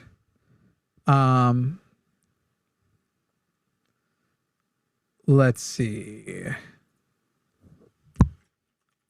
And that will be live immediately in white with a black logo. But now what I want to go ahead and do is probably edit it and see if I can't quick switch it to something, or like do like a color alternative. If we sell enough of these shirts, we're gonna give some shit away. Don't forget. And we've sold a few. I'll definitely give something away. But yeah, some fun. I like the idea. Okay, the shirt is now live. Let me go make another color real quick. Get the birthday merch. Support your birthday boy, and also everyone else who works here. Yeah, jerks. Yeah. If I do one in black, will it allow me to change the color for just... No. I just realized that I never heard back from Arden about a thing this weekend. So what I need to actually do... I do think Arden is going, so if you were finding out whether or not Arden's going to that thing this weekend... No. So there was somebody wanted to do a Friday show. Oh, and was that still necessary or whatever? There was like I need to ask this person and then we'll figure it out. And then I haven't heard anything back. So I'm like, wait, shit, do I have to work this weekend? I hope not. So I'm going to add light colors that the black will still show up on. Ooh, hot pink. Fuck yeah. Actually, I look kind of good in a salmon color as well as like seafoam green. Ooh, I like the seafoam green idea. Yeah. So I'm adding some colors now. So go to linemerch.com, and then in a minute, I want to see how many people are going to buy the tee. So I'm going to give a couple of minutes to see how many people are going to take the risk and buy the shirts before they know what the letters mean. But let's do this. I'm going to do a new poll. I'm going to do start a poll. And I'm going to say, I'm going to put the letters up again. So it is HJS FYBGFY. And then the question is, do you think you know what it means? That way everybody can see it too in the meantime. The t-shirts are up. They're available now. Let me see if there's any more things to put out as far as thank you, Alejandra. Misha had said, absolutely not a birthday wish message, so go fuck yourself, Jimmy. And also, hi, Lux, you are gender goals. True. There was a lot less freakishness about my gender today. Yeah. I mean, there will be more there was people. Some. The always can tell people will be back. Yeah. You know? This makes me think I need to do boy mode more often. Because, like, there was, like, one person who mentioned trans on the call. And then there was, like, one person who was like, what is that on the top panel or whatever? So I got a little bit, but definitely not as aggressive and psychotic Tony was as usual. more upset because he was melting down and was hoping he could make us melt down too. Sure. So I think that's why he threw it out as though I don't even know if he was directing liberal. it at me. Who would or be if he offended was by just trans? I don't know. Like, he might have just been like, you liberals with all your general this, that, and the other. I think he said trans as a noun. You fucking, because you're trans, you're liberals, you're blah, blah, blah, blah, blah. Okay. As though anybody here, like, I'm not even trans, but I wouldn't be offended if somebody accused me of being, like, tried to insult me with the phrase, you're trans. Oh, no. Are we taking any more? Are we going to open them back up or be closed? Oh, you've got a message. Yeah, so we're going to open up lines in a moment for the competition. We're not taking any more calls. Right now, we're just doing super chats and merch shit, guys. It's a party now. So, it's my birthday. Today is my birthday. I don't know if we mentioned that. Were people not sure when it was? It's today. I am actively on the worst side of 35. Nice. Of the two sides, it's the one you don't want to be on. That is now the case. You're in your mid to late 30s now. Do you even remember 9/11? Yeah. It's like, how young do you think we are? Do I look that young? Because it's definitely not you. So where were you on 9/11? Now, I will tell you, I wasn't in New York. My family was. At the time, I was in a math class.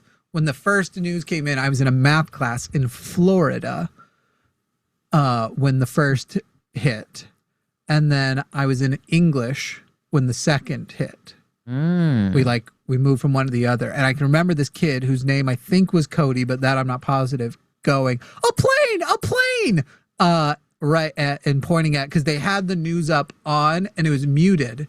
And the teacher was like, I have it up there to keep track, but we're going to do the lesson or whatever. And that basically was the moment where it was like, okay, we're not doing school for the rest of the day. You'll be here, but today's 9/11 now.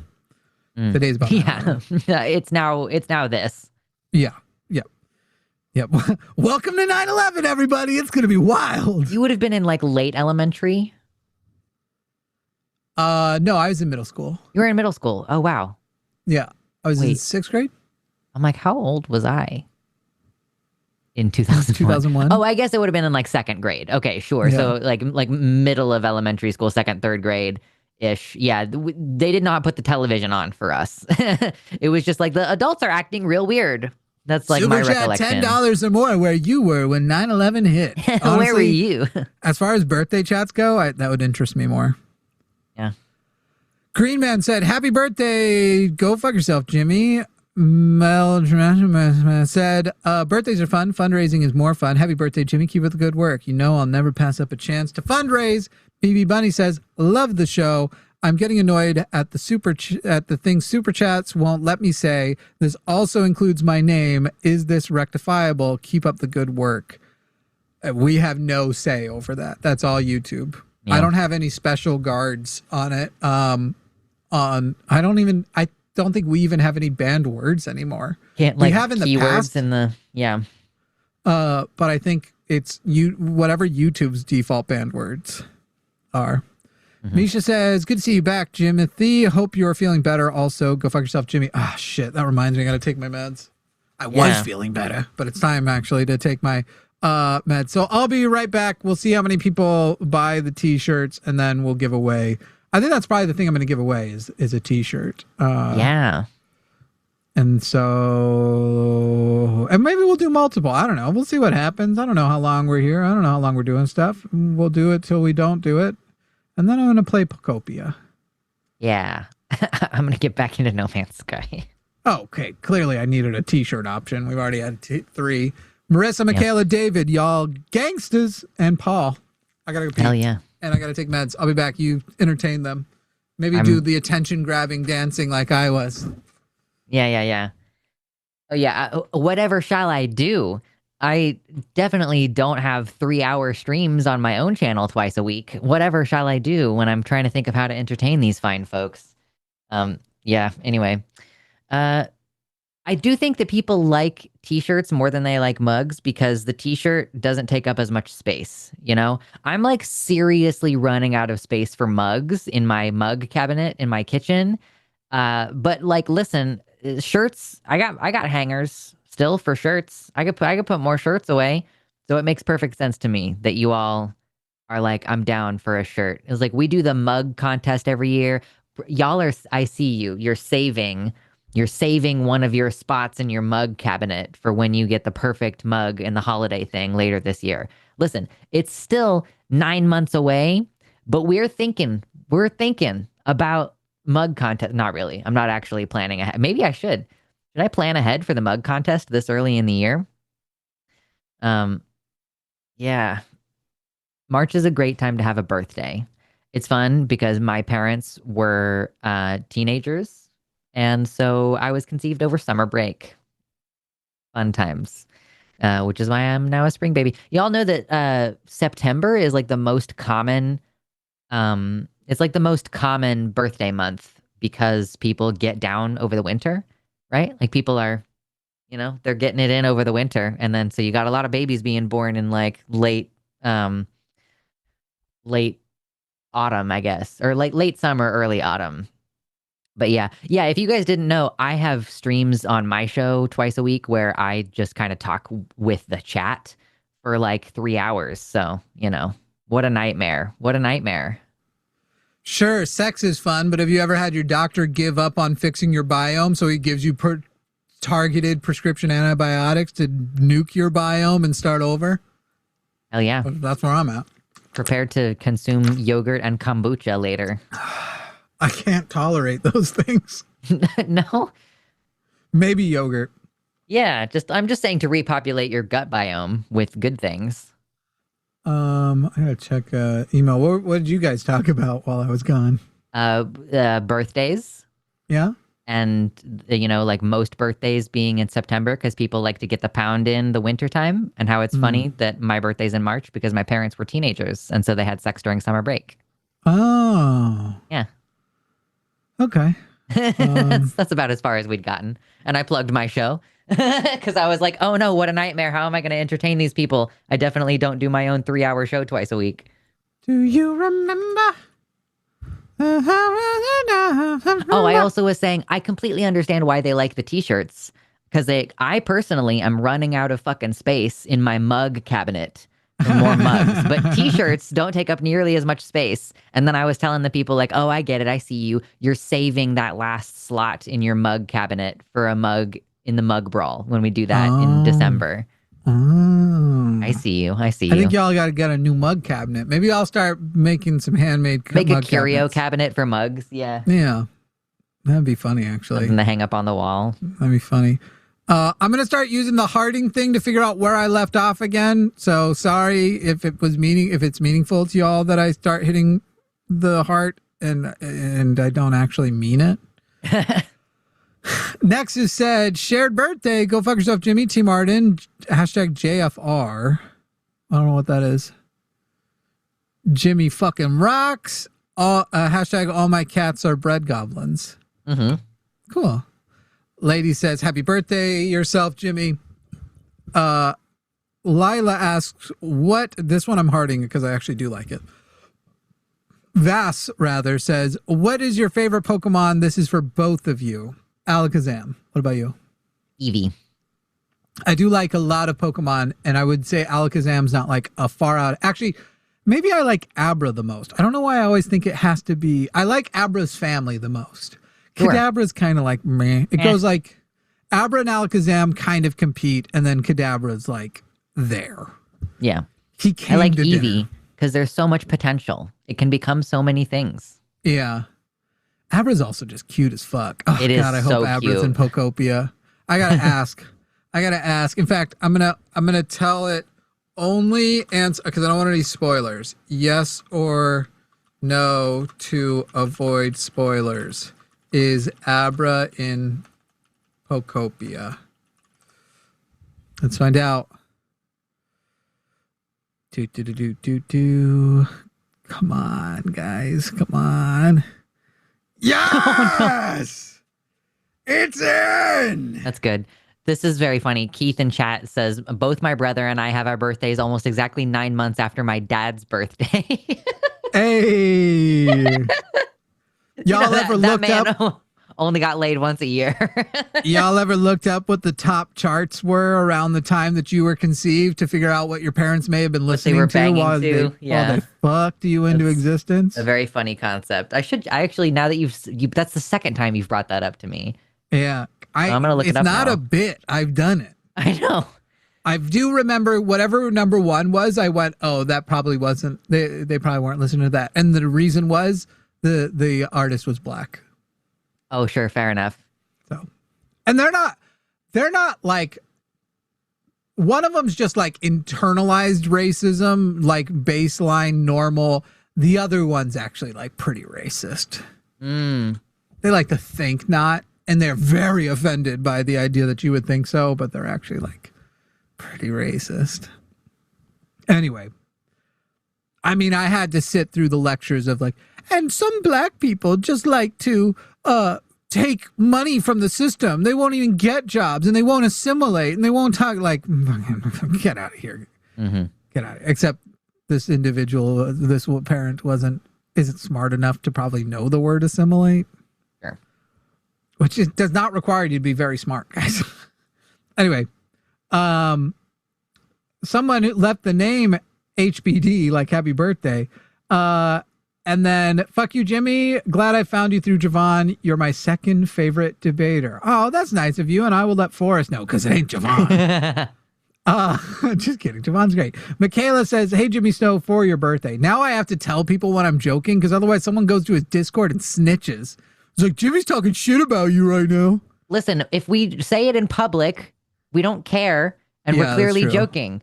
That's true. Well, in the one case, it was somebody called in and they were like, but on abortion, your co-host Javon. And I was literally like, on this part of the topic, Javon usually lets me take it because I have a more filled out stance than he does. Because he even said he hasn't come to his conclusion on eugenics.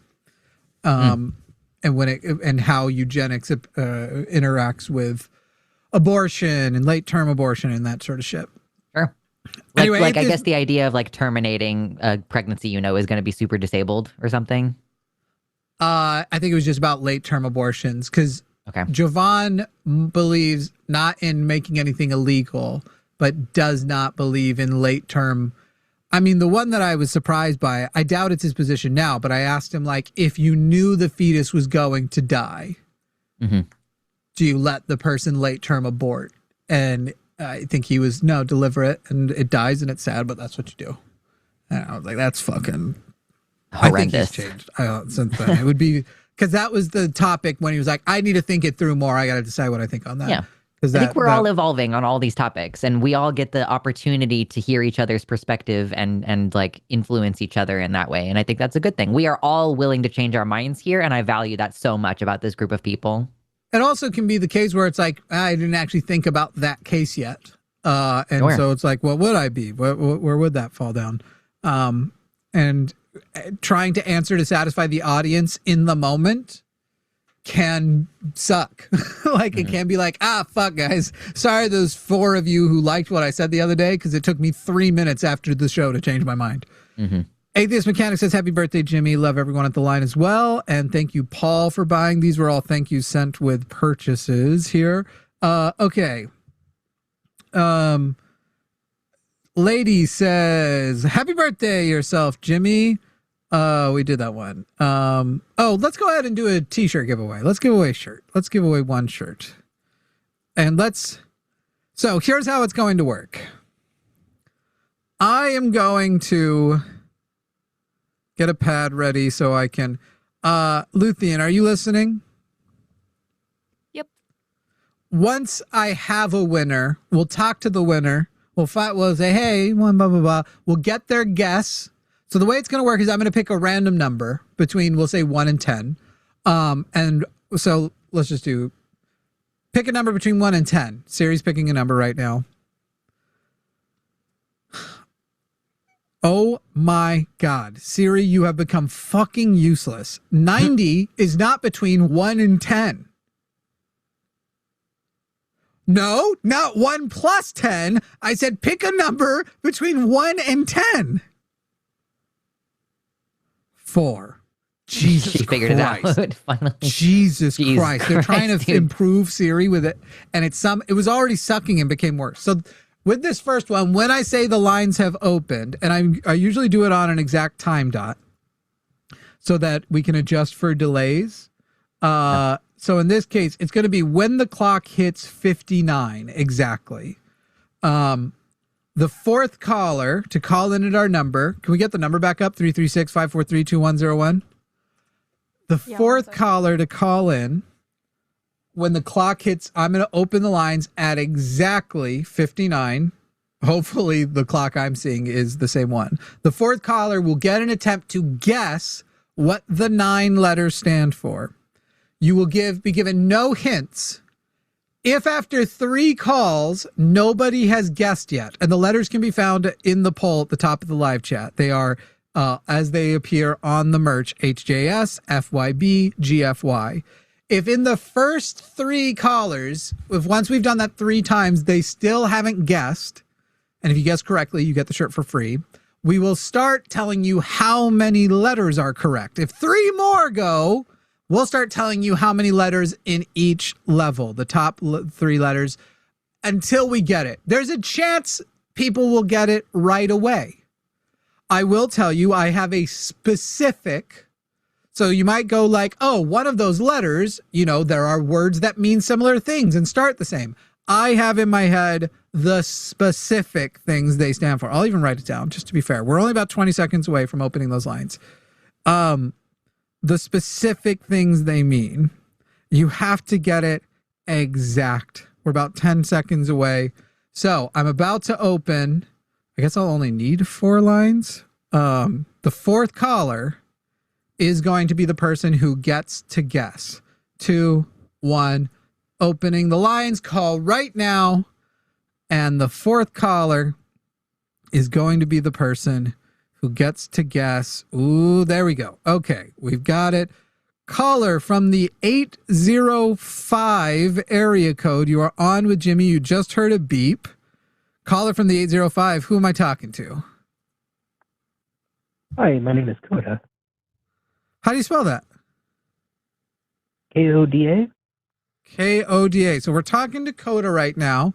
Now, Coda, you are the person who has won the opportunity to guess what the letters stand for. Do you need reminded what the letters are? Yes, please. Why don't we just do it one light at a time? I won't tell you until the end if you've gotten them right. Okay. So, what is your guess for what HJS stands for? Have Jimmy say. Okay. What does FYB stand for? For your birthday. Okay. And what does GFY stand for? Go fuck yourself. Coda, I very much appreciate you being our first guesser. However, I'm afraid you did not get it correctly.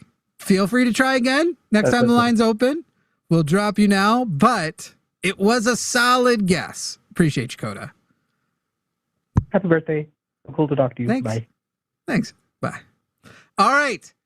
At exactly 9:02, that's about a minute from now, on the dot, I am going to open. Let's find out. Pick a number between 1 and 10. I'm going to open 10 lines because the 10th caller to call in when I open those lines is going to be the next guesser. We're about 43 seconds away. This is fun for me. I'm having you're a having good a lot time. of fun. Is no one else having a good time? Yeah, I'm just like, this is really interesting because I've never been on this side of one of these like radio call-in show type. Sure. The third caller gets to, like, that's just kind of fun. So yeah, it is fun. I'm having a good time. You're like, I am. It is enjoyable. So get yourself ready. Cause I also I'm enjoying the guesses more than anything. Yeah. I just like spammed you like 4. I was like, I just got all my guesses in. Oh, 5 seconds. 1 and boom, the lines are open. Let's see who is the 10th caller. Gotta fill them up. Get it in there. We're very close. We're very close. Oh my goodness. Boom. Okay. Caller with the 630 area code, 630. You are on the line with Jimmy. Luthien, you can drop all the calls that aren't this person. Who am I talking to with the 630 area code? Hey there, my name is Strix. How do I spell that?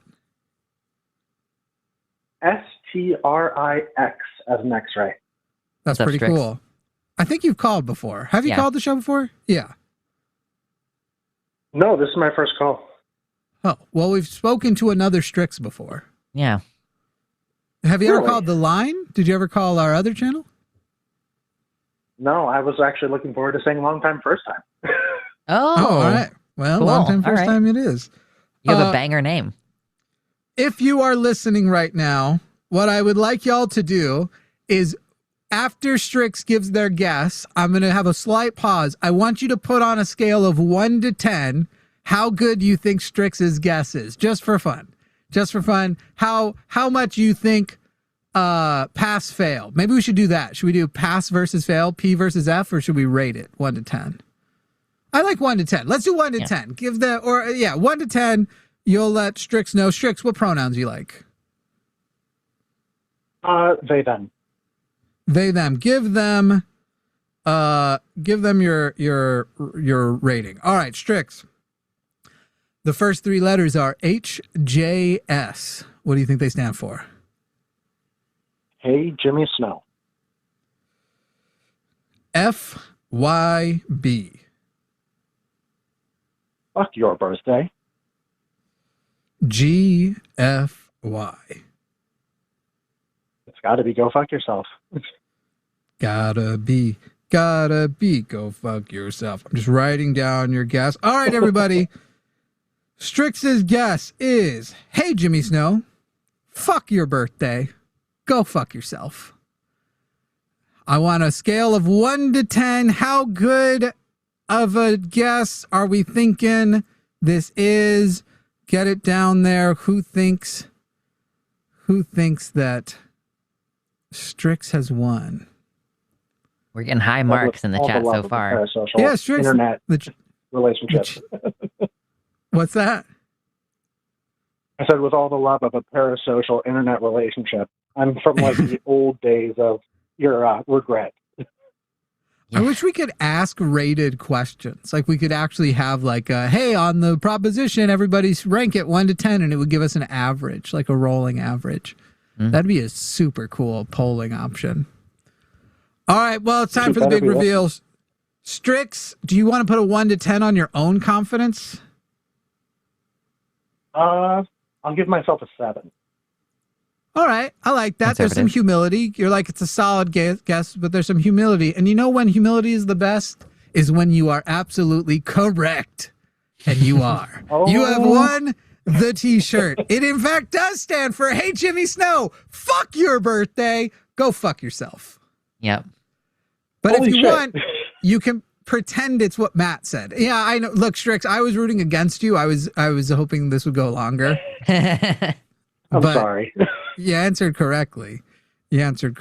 So, yeah. All right. So, Strix, what's going to happen now is Luthien is going to take the call back over. Luthien's going to get your email address. We're going to send you a link that will automatically make the t-shirt, and some shipping free.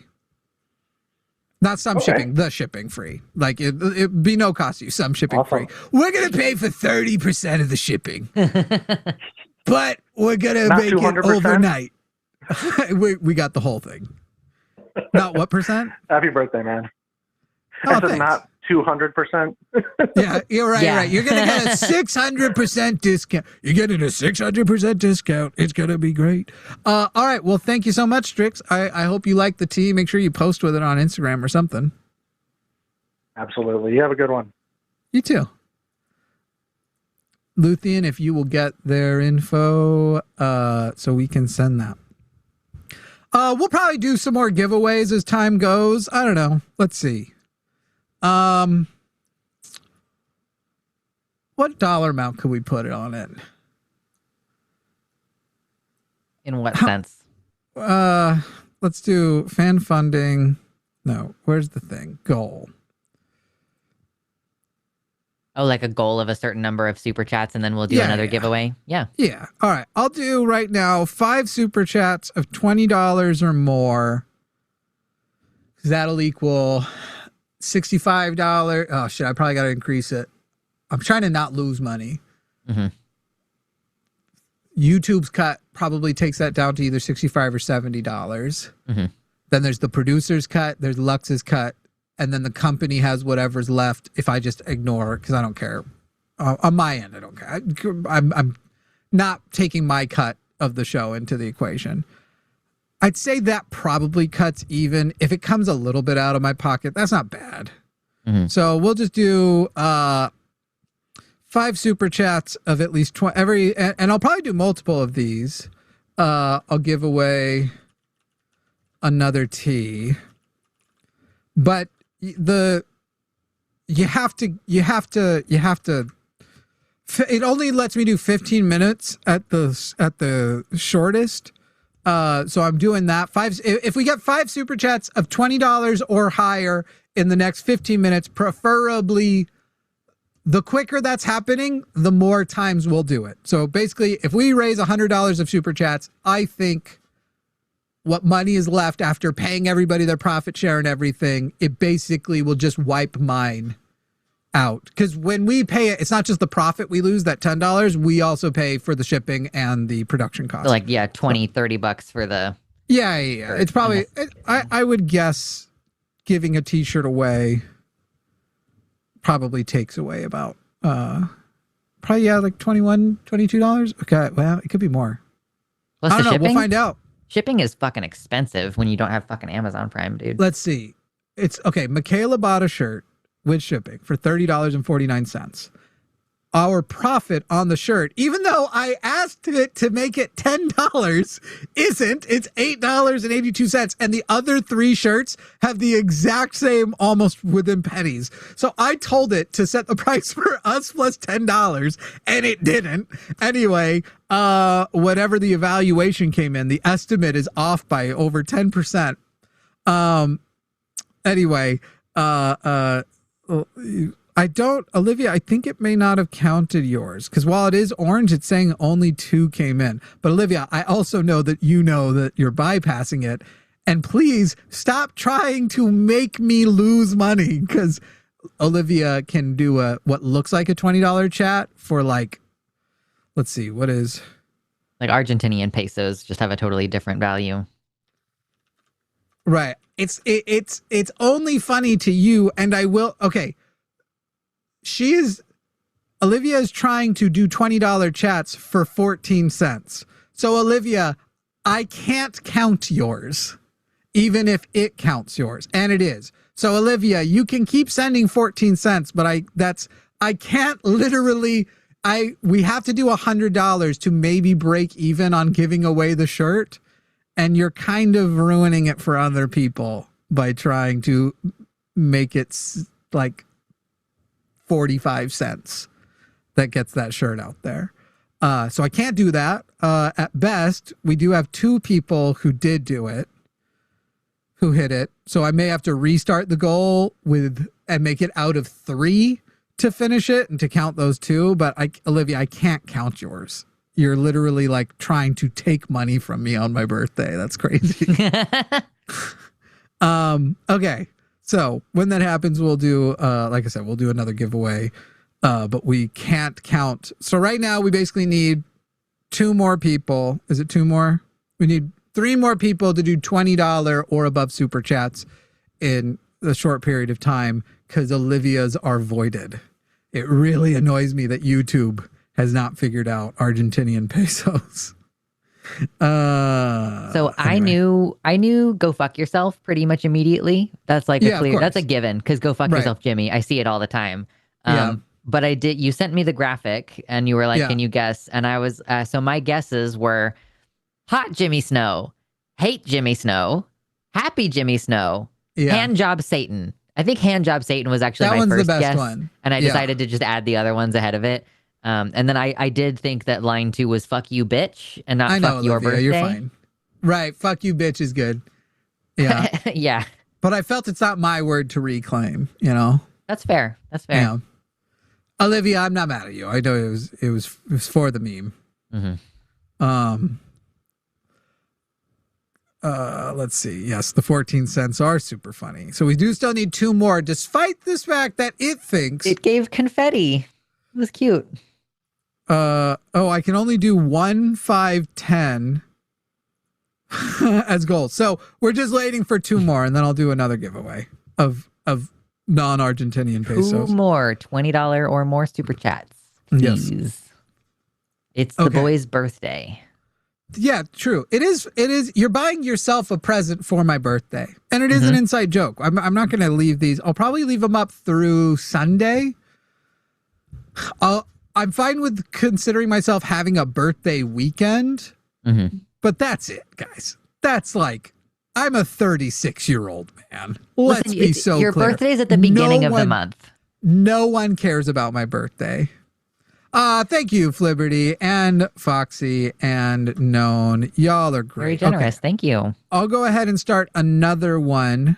So we'll hit that goal, start another goal, and we're doing orange or higher, 5 chats, 15 minutes. So we'll start another one. We've got 1 on the board already. Pick a number between 1 and 9. I decided to randomly change it. Okay, 2. So the second caller at exactly 9:15. Thank you, Dan Bond. That is extremely generous. We'll keep reading these. I will tell you, the way it is laid out, I don't know, maybe I'll do an extra one just for fun because Dan Bond did that. But and by the way, not only are we reading super chats, we are reading the messages people are sending when they buy a product. And I could see a person being like, well, why would I then do a super chat? I'd rather buy a product, have the product, and have sent the message. And that's for you and your non-God to decide. That's between you and the God that doesn't exist. At exactly 9:15, I am opening exactly 2 lines. The second caller will be getting that. We are about 28 seconds out. 28 seconds out, and we are going to get the next one. Luthien, are you ready for that? Because Luthien will be taking the information. Yeah. Hell yeah. 15 seconds out. We've got 2 more to go. What did I mean? 2 people will get lines. 4, 3, 2, 1. Lines are open. Let's see what happens. And there we go. Caller from the 765 area code. Nope. 763 area code. You just heard a beep. Who am I talking to? Toby? Polly? Toby. Toby. How are you, Toby? I'm pretty good. Hell yeah. Toby, Well, you won. You're getting the next T-shirt. You don't have to guess anything, but if you'd like, you can. Do you want to just say what you're? Do you want to just say what the words mean? Do you remember what the words mean? Yes, I do. I Give it to just me. had the fuck your birthday part wrong. I was thinking for your birthday, which Oh. I should have known better. Yeah. Got it. Yeah, of course. Of course. The tone that I give it with is very much the tone I had in mind too. Hey, Jimmy Snow. Yeah. Fuck your birthday. You're such a self-hater. It's true. It's true. Nobody loathes me. It's easy to not take insults to heart because no one's ever said anything more unkind than I've said to myself 2 inches from a mirror. Yeah. Anyway, not to get too dark. Toby, well, we appreciate you. You're going to get the T-shirt. Do you know which color you think you'll want? You'll be able to choose when we send you the link, but I'm just curious. Probably black, if it's an option. Hell yeah. That's not an option because the logo is black. So the options are Flow Blue, Seafoam Green, Crunchberry Pink, Blossom, which is another pink. I like pinks, and white. Maybe one of the pinks. All right. Hell yeah. Hell yeah. Toby, I appreciate you. Yep. All right, Toby, stay on the I line. appreciate Luthiene's you. going to get your info for that link. Go fuck yourself. Thank you. Yeah. Thanks so much. All right. Luthien is going to take that call and get Toby's info so we can send that link later today. Okay. Let's see. What products are missing? Is anybody in chat? If you were like, hey, if there was a blank, I'd probably buy one as far as products go. And I can tell you what some of the products are. I'll do the same thing. I'll only aim for $10 of profit on them, especially now that we know that doesn't even fucking work. Create new product. What are some of the options here? So I just can't endorse it. I could try and do a femme cut of it, including, I think, a tank top or a crop top. It probably would be kind of nice as a crop top. Let's see. There's mugs already. I could do a stainless steel tumbler if for some reason somebody wanted that. Those are going to be expensive though. Our production cost on those $21. So you're looking at 31 plus shipping and tax, I think, for that one. Just based on my preview window here. We can apparently do Under Armour unisex hoodies. If y'all People like are those. saying sticker. I'm a whore for a sticker, says one person. Oh, a whore for a sticker. I can definitely do sticker. And I won't even try to get $10 off of a sticker. That sounds like fucking greedy ass greed. Let's see. Let's The line Roomba. Yeah, I can do a Roomba. Yeah, Be funny if that we was can an get a option. sticker and you just slap it on top of the robot. Let's see. Which one? Die cut, kiss all color. Wait, kiss cut. Those are both kiss cuts. Die cut, kiss cut, sticker sheet with custom background. I don't think we need that because that blows up the price anyway. So I think die cut is our, yeah. Looking at the way these turn out, die cut looks the best for us. So I hit design now. Now, will it know when I put this on, will it make it a perfect rectangle, or because it's a PNG, will it try to, I don't remember. It's been a long time since I set up my fourth wall shop. I hope it doesn't try to like cut out the holes, you know? Do you want to read some super chats? Well, yeah, I will. Some of them it does do that. I don't know which one, but one of them does try to cut out the middle parts. Yeah. Which is problematic. I cannot see which ones you've hit the heart. Oh, no, I can. I can see which ones you've hit the heart. Hell yeah. Yeah, that's amazing. There's some much earlier ones that you didn't give a heart to, but those are like, happy birthday. Thank you, Green Man Dave. Thank you, Mega Manita. Thank you, Meg. Thank you, Melch Knows Best. Let's scroll down a little bit to where you haven't read them. Thank you, Melatonale, for the $5 happy birthday. I know Arden told you, but just in case, a name like Lady Gaga would say. Oh, yeah. The pronunciation assistance for Melatonale's name. Thank you. Happy birthday from Jeff. Thank you, Jeff. Meg, Tony being upset that he was informed he has hormones. Yeah, that was fucking hilarious. Oh, hormonal is it? That was okay. I forgot about that though. Yeah. I guess I can't say I was a perfectly good boy, but I was pretty close. He was already getting riled by that point. At that point, you're like, calm down. Like, are you? And I was like, are you okay? Like, right. There was a little bit of what options do I have left but to begin a light roasting of you. Exactly. Yeah. It's like, okay, we're past the point where we're gonna have a productive conversation. So it's time for memes. Yeah. Oh yeah. John Doe McTwist, excellent name. Thank you. Says Tony would watch Starship Troopers and his takeaway would be, why do we allow civilians to vote? That's a sick burn. Thank you, Sorsha. As a vet and trans person, I still deploy 75% of my year with our armed services. Tony subscribes to the same extreme rhetoric that the Islamic extremists do. He just can't see it. Truly. How are you still in the military? That's wild. I thought that they kicked all of you out. Anyway. Well, did they say they were a vet? So they're probably doing some sort of like support stuff? They just used the word deploy. Okay, I still deploy 75% of my year with our armed services. So yeah, maybe she's like a volunteer or something. Anyway, the fuzzy logic, thank you, says if people don't worry about losing their employer-sponsored healthcare, we would have way more support for labor organizing and general strikes. Fucking true. Fucking true. Thank you, Legally Mod. No one tell Jimmy that 95% of, quote, his viewers are just waiting and placing bets for when, quote, he finally accepts that she's a trans woman. Happy 48th birthday. 48th birthday thing was funny. You're going to be very disappointed.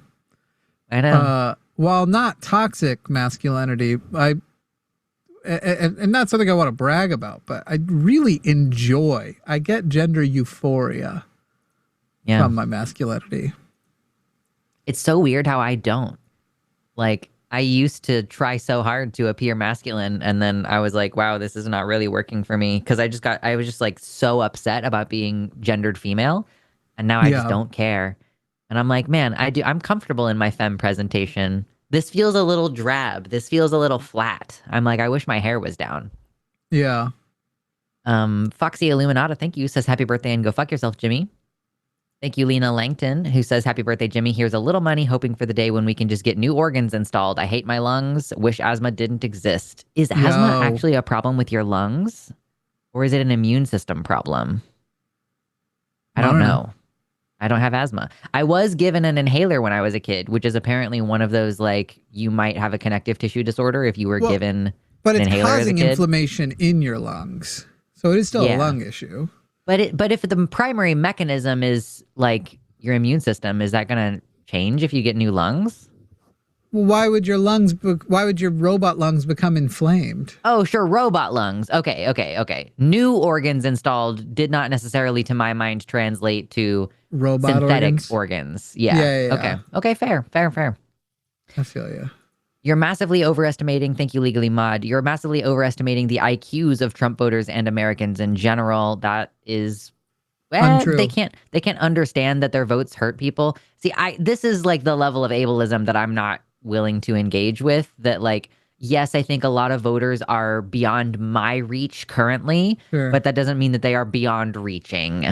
And it's somebody else's job. So it is trying to cut them, and so I'm trying to fix that. That's why this is taking a second. Fine. I think you were making a joke, and it's always fun to make MAGA stupid jokes, because they are, and at least what they're defending is. But the actual truth is that I don't underestimate, one, how stupid they are, nor do I underestimate that stupid people are incapable of becoming good people.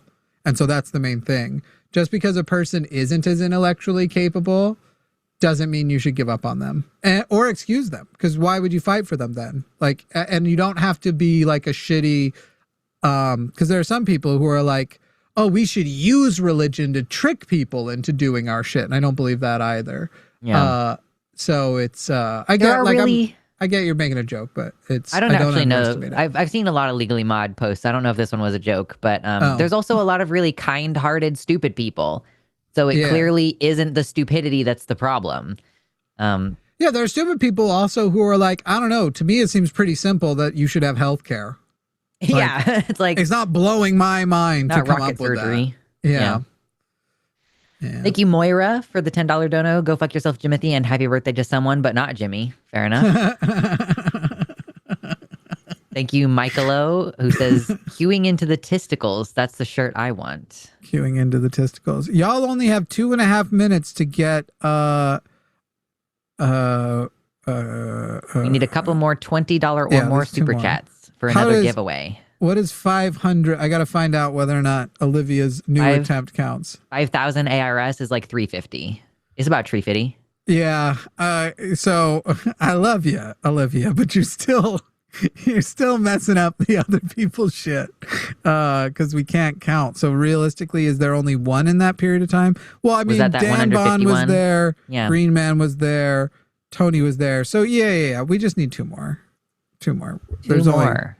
But only 2 minutes. And so if we do 2 more super chats, we'll give away another $20 or more super chats. We'll give away another thing. I appreciate you, Olivia. I don't want you to feel unwelcome here. You are welcome here. It's just that you're a punk ass bitch. Olivia, I also think what you're doing is pretty funny, even as it annoys me. But I find annoying me kind of funny because I recognize that I do have more in common with Charlie Day than I wish I did. You trigger this man. It's indistinguishable. I get it. You did a voice earlier that reminds me of a Jon Stewart voice that he does. I think it's the pissed off New Yorker, actually. It was probably the droopy duck. Oh no, I guess I've got to do the... It was like a pissed off New Yorker voice. Oh, you're coming to me. Yeah. That's the Jon Stewart that I heard. You want to talk to me about 9/11? Yes, that's where it is. Yeah, totally. Thank you for the $20 from Moonstar, who says happy birthday. Thank you, Spooky Metalhead. Happy birthday, Jimmy. You're my favorite host on the line. Go fuck yourself and keep on keeping on. Hell yeah. FYB sticker. And I'll make the selling price like I'll try and make like $250 off of it. I'll make it 3 so that it's actually $250 based on.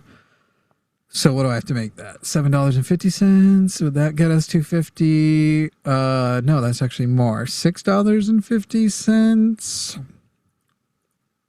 is $272. So we'll just make it like a really weird price because I think that's $6.32. Can I just share something really gay? No, 28 cents. I went out to get a beer, and my partner bought me roses. Disgusting. Oh yeah? I just walk out there and there's roses, and I'm like, oh. My partner covered while I was playing Pocopia, covered the mirror with pictures of us in the bathroom with and wrote "Happy Birthday" on. That's also pretty gay. Your selling price must be $6.78 or higher. Oh. So I have to make $3. It will not let me publish it for any less than. Oh, also I did want multiple sizes. Let's get multiple sizes there. I don't think everybody like wants 3 inches, 5 inches. Huge. Mm-hmm. Wait, this says I have multiple sizes. Okay, next. Okay. Thank you, Kimchi, for the $20. Happy birthday, Jimmy. Glad you're around. And then I found the channels way back when. Have you played any good video games lately? Yeah, I think it's all the new Pokemon game. Playing that shit out of that Pocopia. But I have been playing No Man's Sky and shit recently, too. Mm-hmm. It's a little bit scary in a similar way to how I have thalassophobia. Like, space is a little bit weird. But it's like entering atmospheres. I'm like, oh, this is giving me a little bit of anxiety. And then I landed on my first like nuclear waste planet and something tried to chase me for the first time. And I was like, ah. Yeah, there are parts like that. And exploring the Lost Freighters specifically, that... I haven't done that. It sounds spooky. That can be almost horror game level. Okay. Okay, so the stickers are up. The 2x2 stickers are $7. 3x3, $7.49, 4x4, $7.97, $8.45 for a 5x5, and $9.18 for a 6x6. So stickers are up for those of you who asked for stickers. Was there anything else? No, 3 inches was huge. Was there anything else that anybody had said? A single sock? Someone said beanie. Like with an embroidered beanie? Is that what you're thinking? That's the kind of beanies that I have the ability to sell. Let's poll. Would you buy an embroidered beanie? Because if it's just you, stickers I'm aware are popular. Yeah, I only saw one person say beanie, but I was just reporting what I witnessed. For sure. For sure. Did someone say booty shorts yet? I fucking love the booty shorts. Buy a beanie. Don't lie. Would you buy a beanie? Don't lie. They're very warm. I think they're acrylic, or at least the ones that I have in my store. The beanies? Yeah, they're super warm. I like their beanies. I've got at least one with the line logo. You remember the logo that everybody loved? Undisputed best logo in the world? No, I don't remember anything. Yeah, everybody was just like, oh my God, there's no controversy here at all. Mm-hmm. Yeah, everybody, for the line specifically. Do you remember if it was the ribbed Atlantis, the waffle? I think waffle. Organic ribbed for whose pleasure is my beanie ribbed? Oh my gosh. Beachfield pom. No, that one. I hate those with the thing on top. I don't like those. They annoy me. And they always break off. Or the cuffed. I think Atlantis ribbed actually is the one. Yeah. Okay. That is the one we've used in the past. If this is one you can embroider anyway. Yes, it is. Okay. Design now. And that, the PNG can be embroidered at any color. So I can make it a black beanie with a white or whatever. And let's be so clear. Black beanies are the best beanies. Yeah, honestly. I mean, I got a Carhartt beanie that's like a gray heather, and I fucking love it a lot. But that's also because my other primary hoodie is a black hoodie from Unisonis. Or sorry, my black beanie, not hoodie. Fucking Christ, I'm losing it. Yeah, losing. Mm-hmm. As in, it's going to eventually happen in the future. It's totally not in the lost future. already. Yeah, I know. I have it now. I possess it currently. I thought you were saying losing it in terms of like you're losing your mind. Yes, that is what. Yeah. But Okay. I'm insisting that I still have it currently. Some part of me thinks that telling you not to lie encouraged you to lie. Because I am skeptical that I'm about to put this live. I'm going to make it so to make 1070. I'll even bring it under, and I know it's going to come under even more. But I'll make it a $25 beanie. That says, in theory, we'll make $8.75 per sale. Doubt it, since of the way that things happened last. Jimmy FYB beanie. I got to tell y'all, I'm putting this beanie up right now. It's embroidered, which I love, an embroidered beanie. Mm-hmm. I'm hitting publish. I kind of doubt that 30, what would we be up to? 38 of you are actually about to buy it, despite the fact, I think they're like, I interpreted wood as a hypothetical. Mm-hmm. I thought you meant I'm the type of person who has purchased beanies in the past. Beanies are things I enjoy. It's black with a white embroider, or there's an ugly yellow or a blue. And I will tell you, I think the yellow is fucking ugly. If you get it, I'm going to tell you bought an ugly ass beanie. I mean, I might not literally tell you that like on the show, but if I find out that you buy the yellow one, I'm going to tell you. Listen, there's a very specific subset of Line fans who want to represent House Beesbury, and I support them. It's uglier than that. All right, I just put the link in chat. If you all want to hit that, can't I add a product to chat or something? Worse than Humphrey Beesbury's yellow mustache. Yes. I need more friends who watch Game of Thrones shit. I watch Game of Thrones. You watched A Night of the Seven Kingdoms? I did, yeah. That makes me happy. It's wonderful. It's so really excited. Good. Yeah. It's really, really good. Thank you. Okay, good. Yeah, it's like my special interest. Like anytime a new Game of Thrones show comes out, I'm like, guess where I'm at? I gotta tell you, I felt really smart because when the kid got called Egg, I went, I'm not going to spoil. I'm just going to say I remembered somebody referring to someone as named Egg in the original series. Yeah. And was like, oh, is that character connected to this character? And then it was like, bam. Yeah. I felt smart. I told my partner I felt smart. And my partner said, oh, if I had heard him say Egg, I would have put that together too. And I went, okay, then I guess I'm not smart.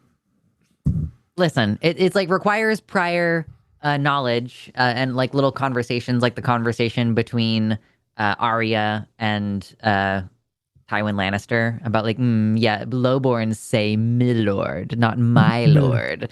Yeah, Lord. I knew some of those spoiler things already, unfortunately. Where did we leave off on Super Chats? We're still at 4 out of 5. We needed one more. We're gonna count it because it stopped. We're at Darren McAuliffe at the Australian $7.99. How much for a black beanie with a pink logo? As a one-off, I don't know if pink is an option actually. So that's the. Let me check if that's an option as far as thread color, because it won't matter unless it is an option. Thank you to Darren McAuliffe for the $8 Australian. Says, I woke up to the news on repeat, so I heard the news 3 or 4 times before I even woke up. No shock factor for me. I'm assuming you're talking about Iran. Oh, you know what? Pink is an option of thread. Ooh.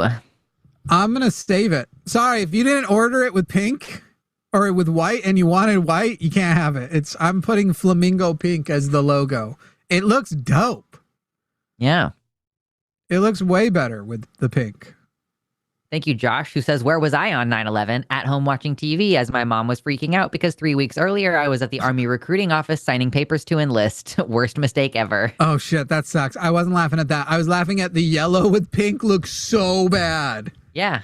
It is so bad looking. It's probably garish. Yellow and pink. Oof. You're going to let people represent your brand that way? Yeah.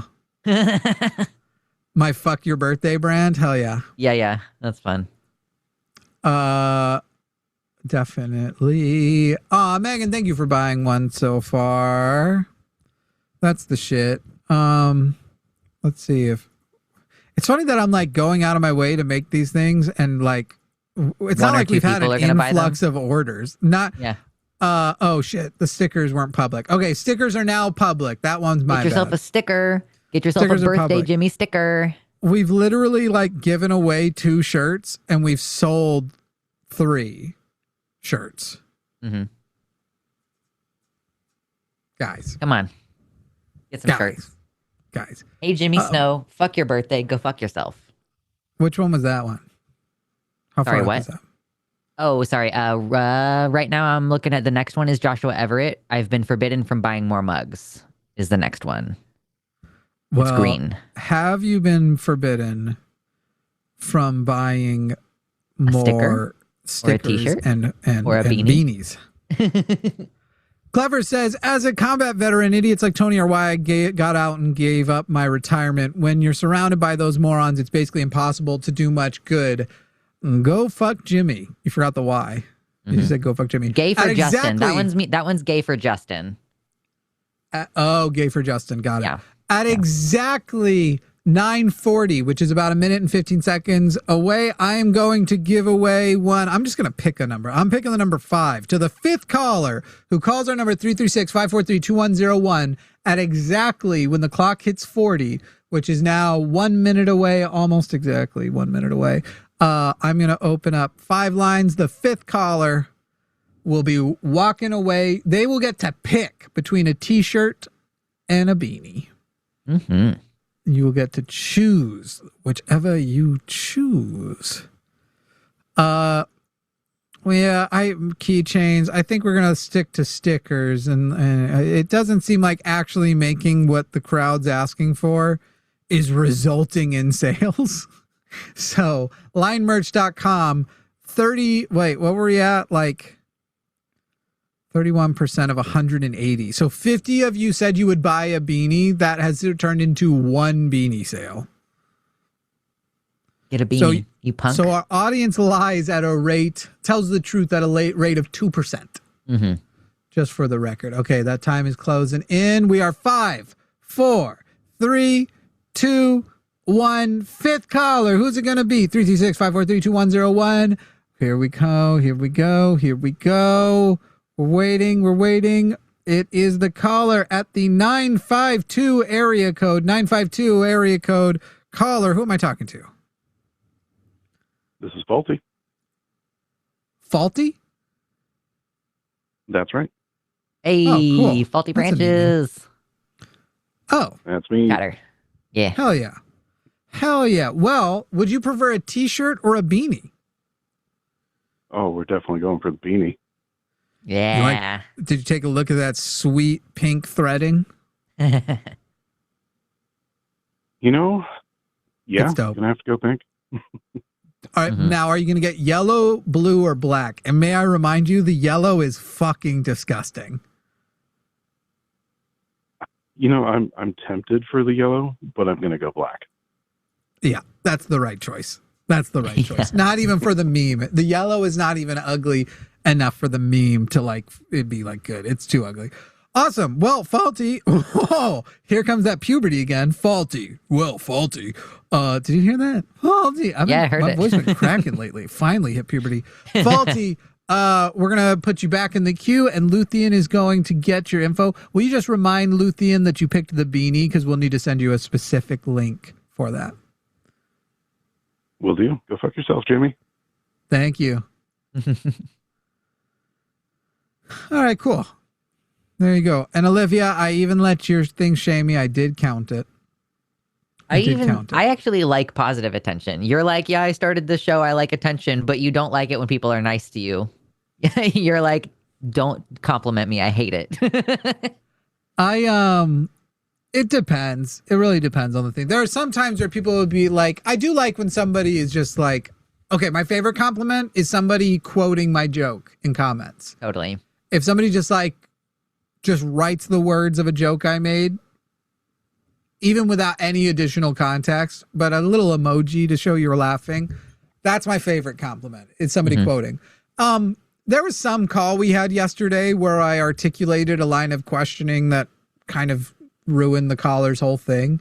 And a couple of people, the one with Matt, were like, Jimmy, that was really well put, that argument. I was like, it was well put. Thank you. Yeah. Thank You need two things. You need people to know that you're smart, and you need people to know that you're funny. And you need one of those more than the other one. The funny. Yeah, I know. I would say more capable than smart, though. I really don't think I'm as intelligent as most people think.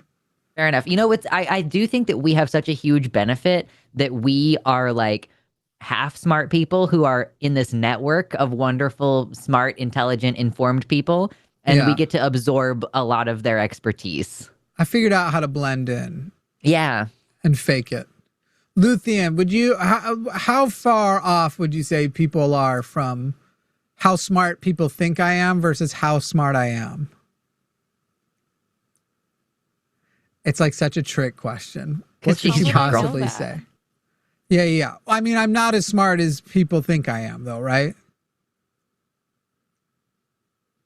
I feel like you're really smart. I don't think you give yourself enough credit. But not as smart as like the subscribers think, right? I have no idea. She can tell it's a trap, I think. She knows it's a trap. Opinions well enough.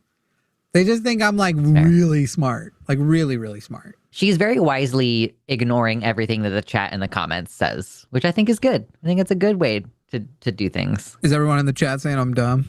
I don't know. I'm looking at the fan funding still. Oh, okay. Maybe they get it. Maybe I assume they think I'm smart, and they're literally sitting there going like, why do you think we think that? Are you joking? You're like, you haven't fooled a fucking single one of us. I don't know what could be happening. Clever said, nope, we did that one. Olivia said orange number 1. Scribble Scrabble says Canadian dollars. Haha, go fuck yourself, Jimmy. You and Olivia conspiring together to make sure it hurts. Olivia said orange number 2 and orange number 3.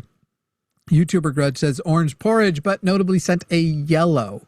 They had to be orange, which are $20 and above. But we still did the giveaway, so it's all good. YouTuber Grudge then said, them 14-cent super chats are funny as fuck. Foxy Illuminata said, hashtag justice for Olivia. Okay, look, here's the thing, guys. I'm not saying do this, and definitely don't do it here. If there was a channel you wanted to sabotage, and they have channel membership gifting on, get an Argentinian pay source. I don't know how hard that is to do, how hard it is to get a debit card that's Argentinian. Set your VPN to Argentina and buy everyone who comes to their live chats memberships. Gift them all. Basically give their whole, so you'll spend like $20 American for thousands of them. And here's the thing. Then those people can't become members until it runs up.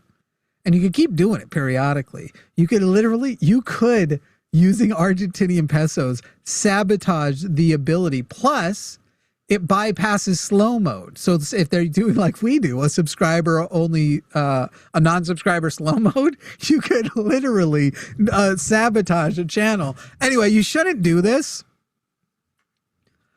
It just objectively is a thing that you could do. You can super chat with a VPN, but not buy memberships.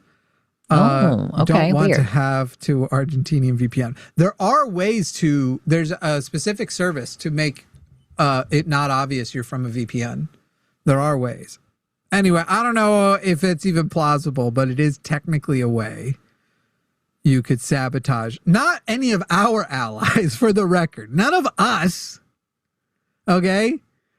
It's gonna come back to bite me. People are gonna crowdfund like Olivia. We will just give you $500 if you'll spend half of it sabotaging Jimmy's channel. Yeah, that's what's gonna happen. But Olivia is too cool and wouldn't do that, right? Foxy said #justice for Olivia. Known says a B-Day gift for chat. Go fuck yourself, Jimmy. Liberty Giblets. You have the best fucking name that I've ever seen. I've enjoyed that one. It sounds like something that Forrest would say. Though Liberty Giblets. We used to have a subscriber who I was very fond of named Mabbity Babbity. That's a good one. Mabbity Babbity was cool. And the Mome Wraths Out Grabe. What's that?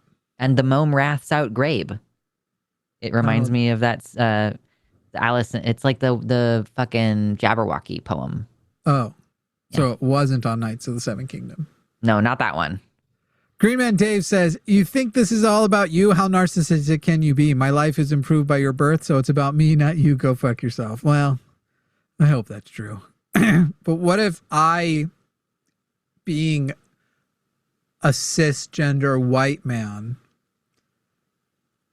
succeeding on YouTube actually prevented the success of someone who would have improved your life better because I filled whatever niche they were going for? And they had difficulty getting a foot in the door. Have you thought about that? Yeah, you blocked someone else. Mm-hmm. You definitely aren't hiring a bunch of people who are otherwise having trouble finding a job. Olivia says, I do accept stickers for the laptop. I know how much I'm worth. Mm-hmm. Tony says, really getting tired of all the terrible Tonys that have called in since I started listening to the line. Go happy birthday, fuck yourself, Jimmy. Hey, listen, my name is Jimmy.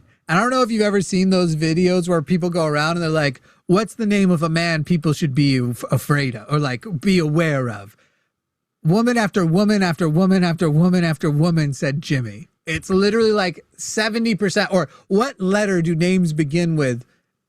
And the guys are a problem. J. It's like all J's. But that's because of all the Justins. Yeah. Like, that's not really a Jimmy problem. That's a Justin and Josh problem. I don't know. And so Jeremy, James is Jeremy. James is the most common name in the world. Interesting. Oh, cool. So that's part of it. There's more Jimmys than anybody. But I'm just saying, you're not the ones who are giving the J's the bad reputation. Oh, I'm not helping. I do my share. Fair enough. I do my fair share. Prod says, hey, it's Rise. Hey there, Rise. Thanks for talking with me. You modeled a healthy version of shame. Blame is useful when it's on the right people and harmful when it's not. Yeah. Sure. Yeah. I think it could just be an overcorrection because in the last several years, we've learned about like queer shaming and body shaming. These are bad things. And sometimes it can be easy to go like, oh, well, those have shaming in common. So the shaming thing must happen. And I saw it back in 2024. People thought they could just slyly go like, stop vote shaming. Fuck off. Like fucking, I was going to say die, but I don't think you're allowed to anymore. And I don't mean that, but. Sinister music plays. Autistential says, Autistential is a great name too. Does anybody else have an autistic existential meltdown on their birthdays? Happy Autistential birthday, Jimmy. Not as much. I usually get pretty depressed on my birthdays, but having like a person around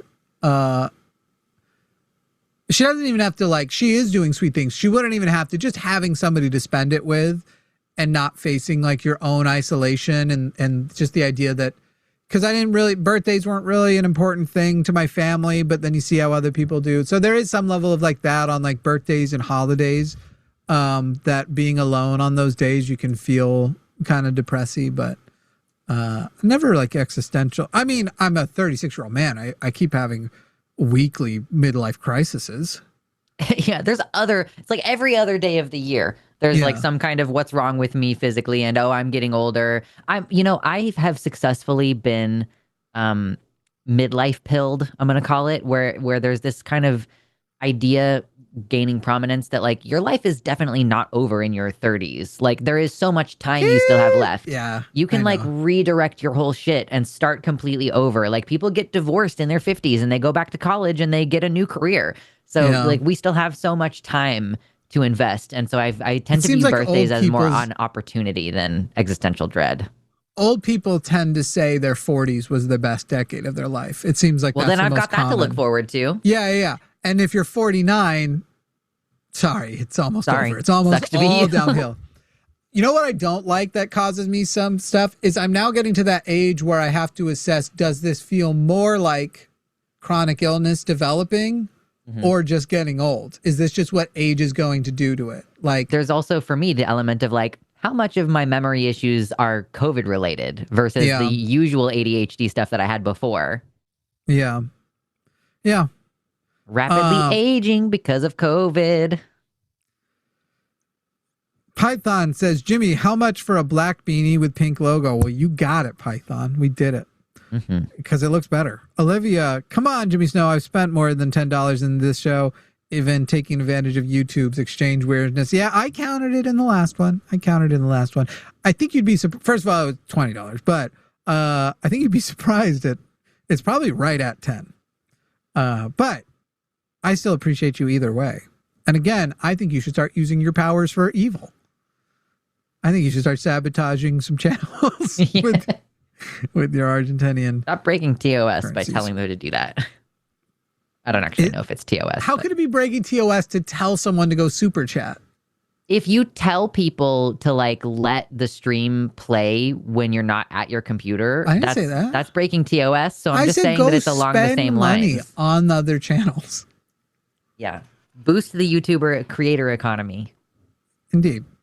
Ham says, go fuck yourself, Jimmy. Been watching since the earliest Mr. Atheist days. My condolences. And deeply appreciate how much I've learned from watching you. You are definitely pretty intelligent, and so are the rest of the hosts on the line. Maybe that's why I've started to question it more, because the hosts on the line are really smart. And it's hard to feel smart next to Forrest, next to Erica, next to Shannon, next to Justin. They just know stuff. That's not the same as being smart.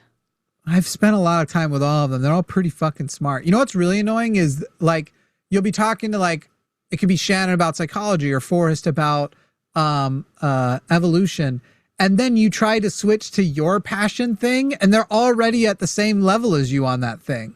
So you're like, man, I can't even show up. Okay, except for Forrest with technology. That's exciting to me. Is 1,000-year-old man when it comes to like, and the reset button turns the computer on. No, Forrest, it resets the computer. That's very funny. Actually, you're gonna need to break that down for me. Yeah, Forrest is that's the, but I don't. It's like his only deficit. Oh, I'm sure there's a tremendous many more. I'm just kidding. But it's the only one where I'm like, oh, finally, a position of intellectual superiority. Oh, by the way, speaking of weird things that I would expect people around me to know, if you need someone to fix your ukulele, you can send it to us and my husband will fix it for you.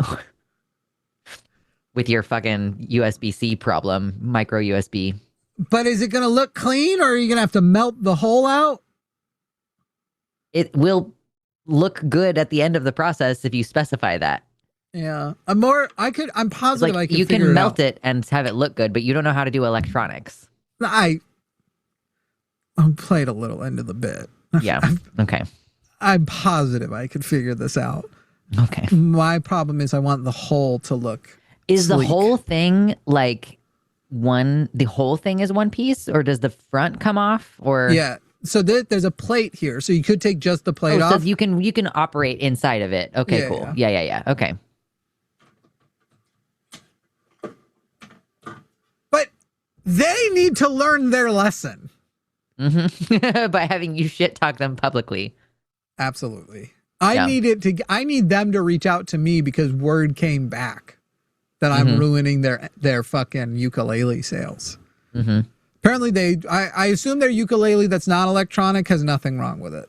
Because my only two issues were the power being micro USB and the it not having an on-off switch, being automatically on when plugged in and no way to turn that off. Drawing the power out, yeah.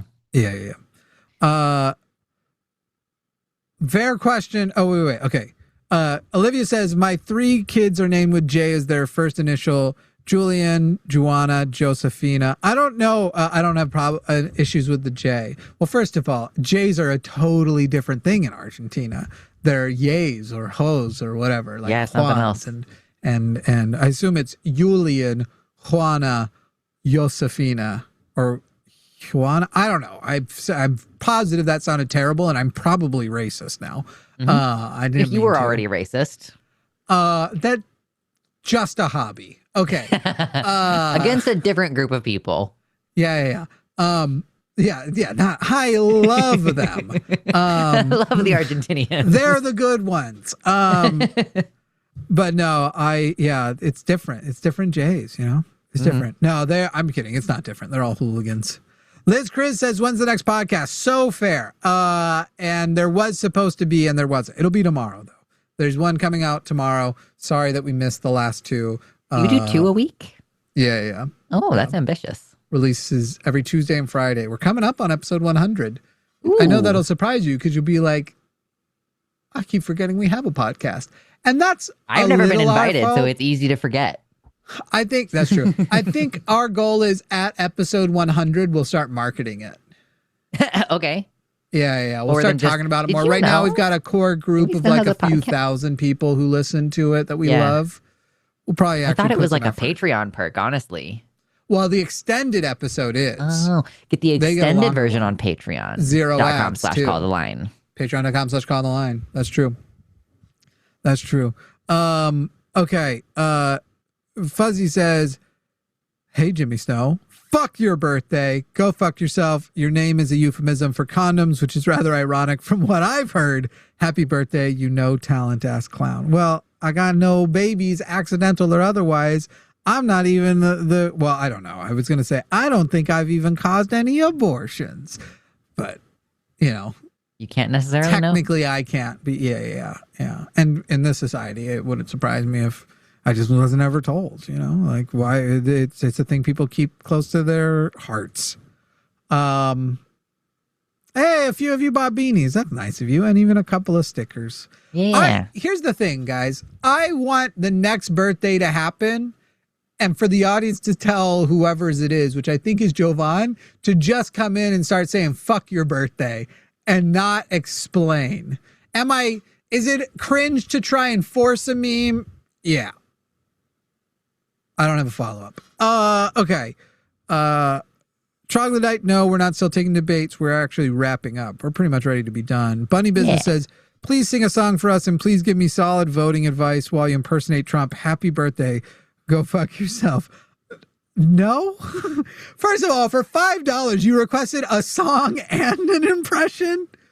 I'm afraid it's just not going to happen. You're going to get one and you're not going to get the other. I'm just not in song mood right now. I'm winding down. I'm hitting the fatigues. But I got to tell you all, that's the request got to come in. We cannot set the precedent that $5 gets a whole song. I'm not a karaoke machine. Clever Innuendo says, didn't vote yes and still got a beanie because you're badass. Go fuck yourself, Jimmy, and gay for Justin. Wasn't it gay for Doug initially? There's some Rock other hard thing for with Doug. Doug. Rock hard for Doug, yeah. I'm really curious if this makes any noise that's discernible. Let's Because find out. my microphone is not great at catching the Right, instrument as very of the directional. last time That's time I why tried we it. love it. It's That's so why good. the mics are good. for voice. I hear this not at all. You hear this not at all? I didn't think so. Yeah. Yeah. I didn't even Doesn't hear work. that. I gotta plug it in. Plug it in, Gotta plug get a it in. plug. What a wide neck. Yeah. Or you just have tiny hands. We have never. Fucking really tiny hands. Okay. I was gonna say, we've just never been in the same space This is together. a normal size. Well, this is not it's not like the biggest size body. Yeah. But it's like a normal size acoustic guitar, and I just have tiny fucking hands. Yeah, all right. Yeah. So it's harder for me. Therefore, anything I do on the guitar is more impressive than you. W for your partner. Yeah, it's enormous by scale. Huge. Team Free Will says, happy birthday, Jimmy. Your channels have really helped me in my deconstruction. Go fuck yourself. And Evie is the best. Well, thank you. Yeah. And Miss Bunny Business, thank you. Well, y'all, if you're watching this later and you wanted to send a birthday wish, remember, it's all profit share. It's all funding. It comes to me, but it helps the channel. Some amount of it will come to me, but mostly it helps the channel. So if you want to go ahead and leave a super thanks, which is basically a super chat, but after the fact. If you haven't already, you can subscribe, you can follow, you can share, you can like. What did I add to my bio? This was Luxander. I'm Jimmy Snow. I was born in the dirt. And what was the thing earlier? You're an amalgam of mediocrity. I'm an amalgam of mediocrity. Wait, okay, some sort of serial number on Amazon. I use these panel mount USB-C ports to replace micro USB on stuff. They snap cleanly into the enlarged hole, and you can also start doing the enamel mugs.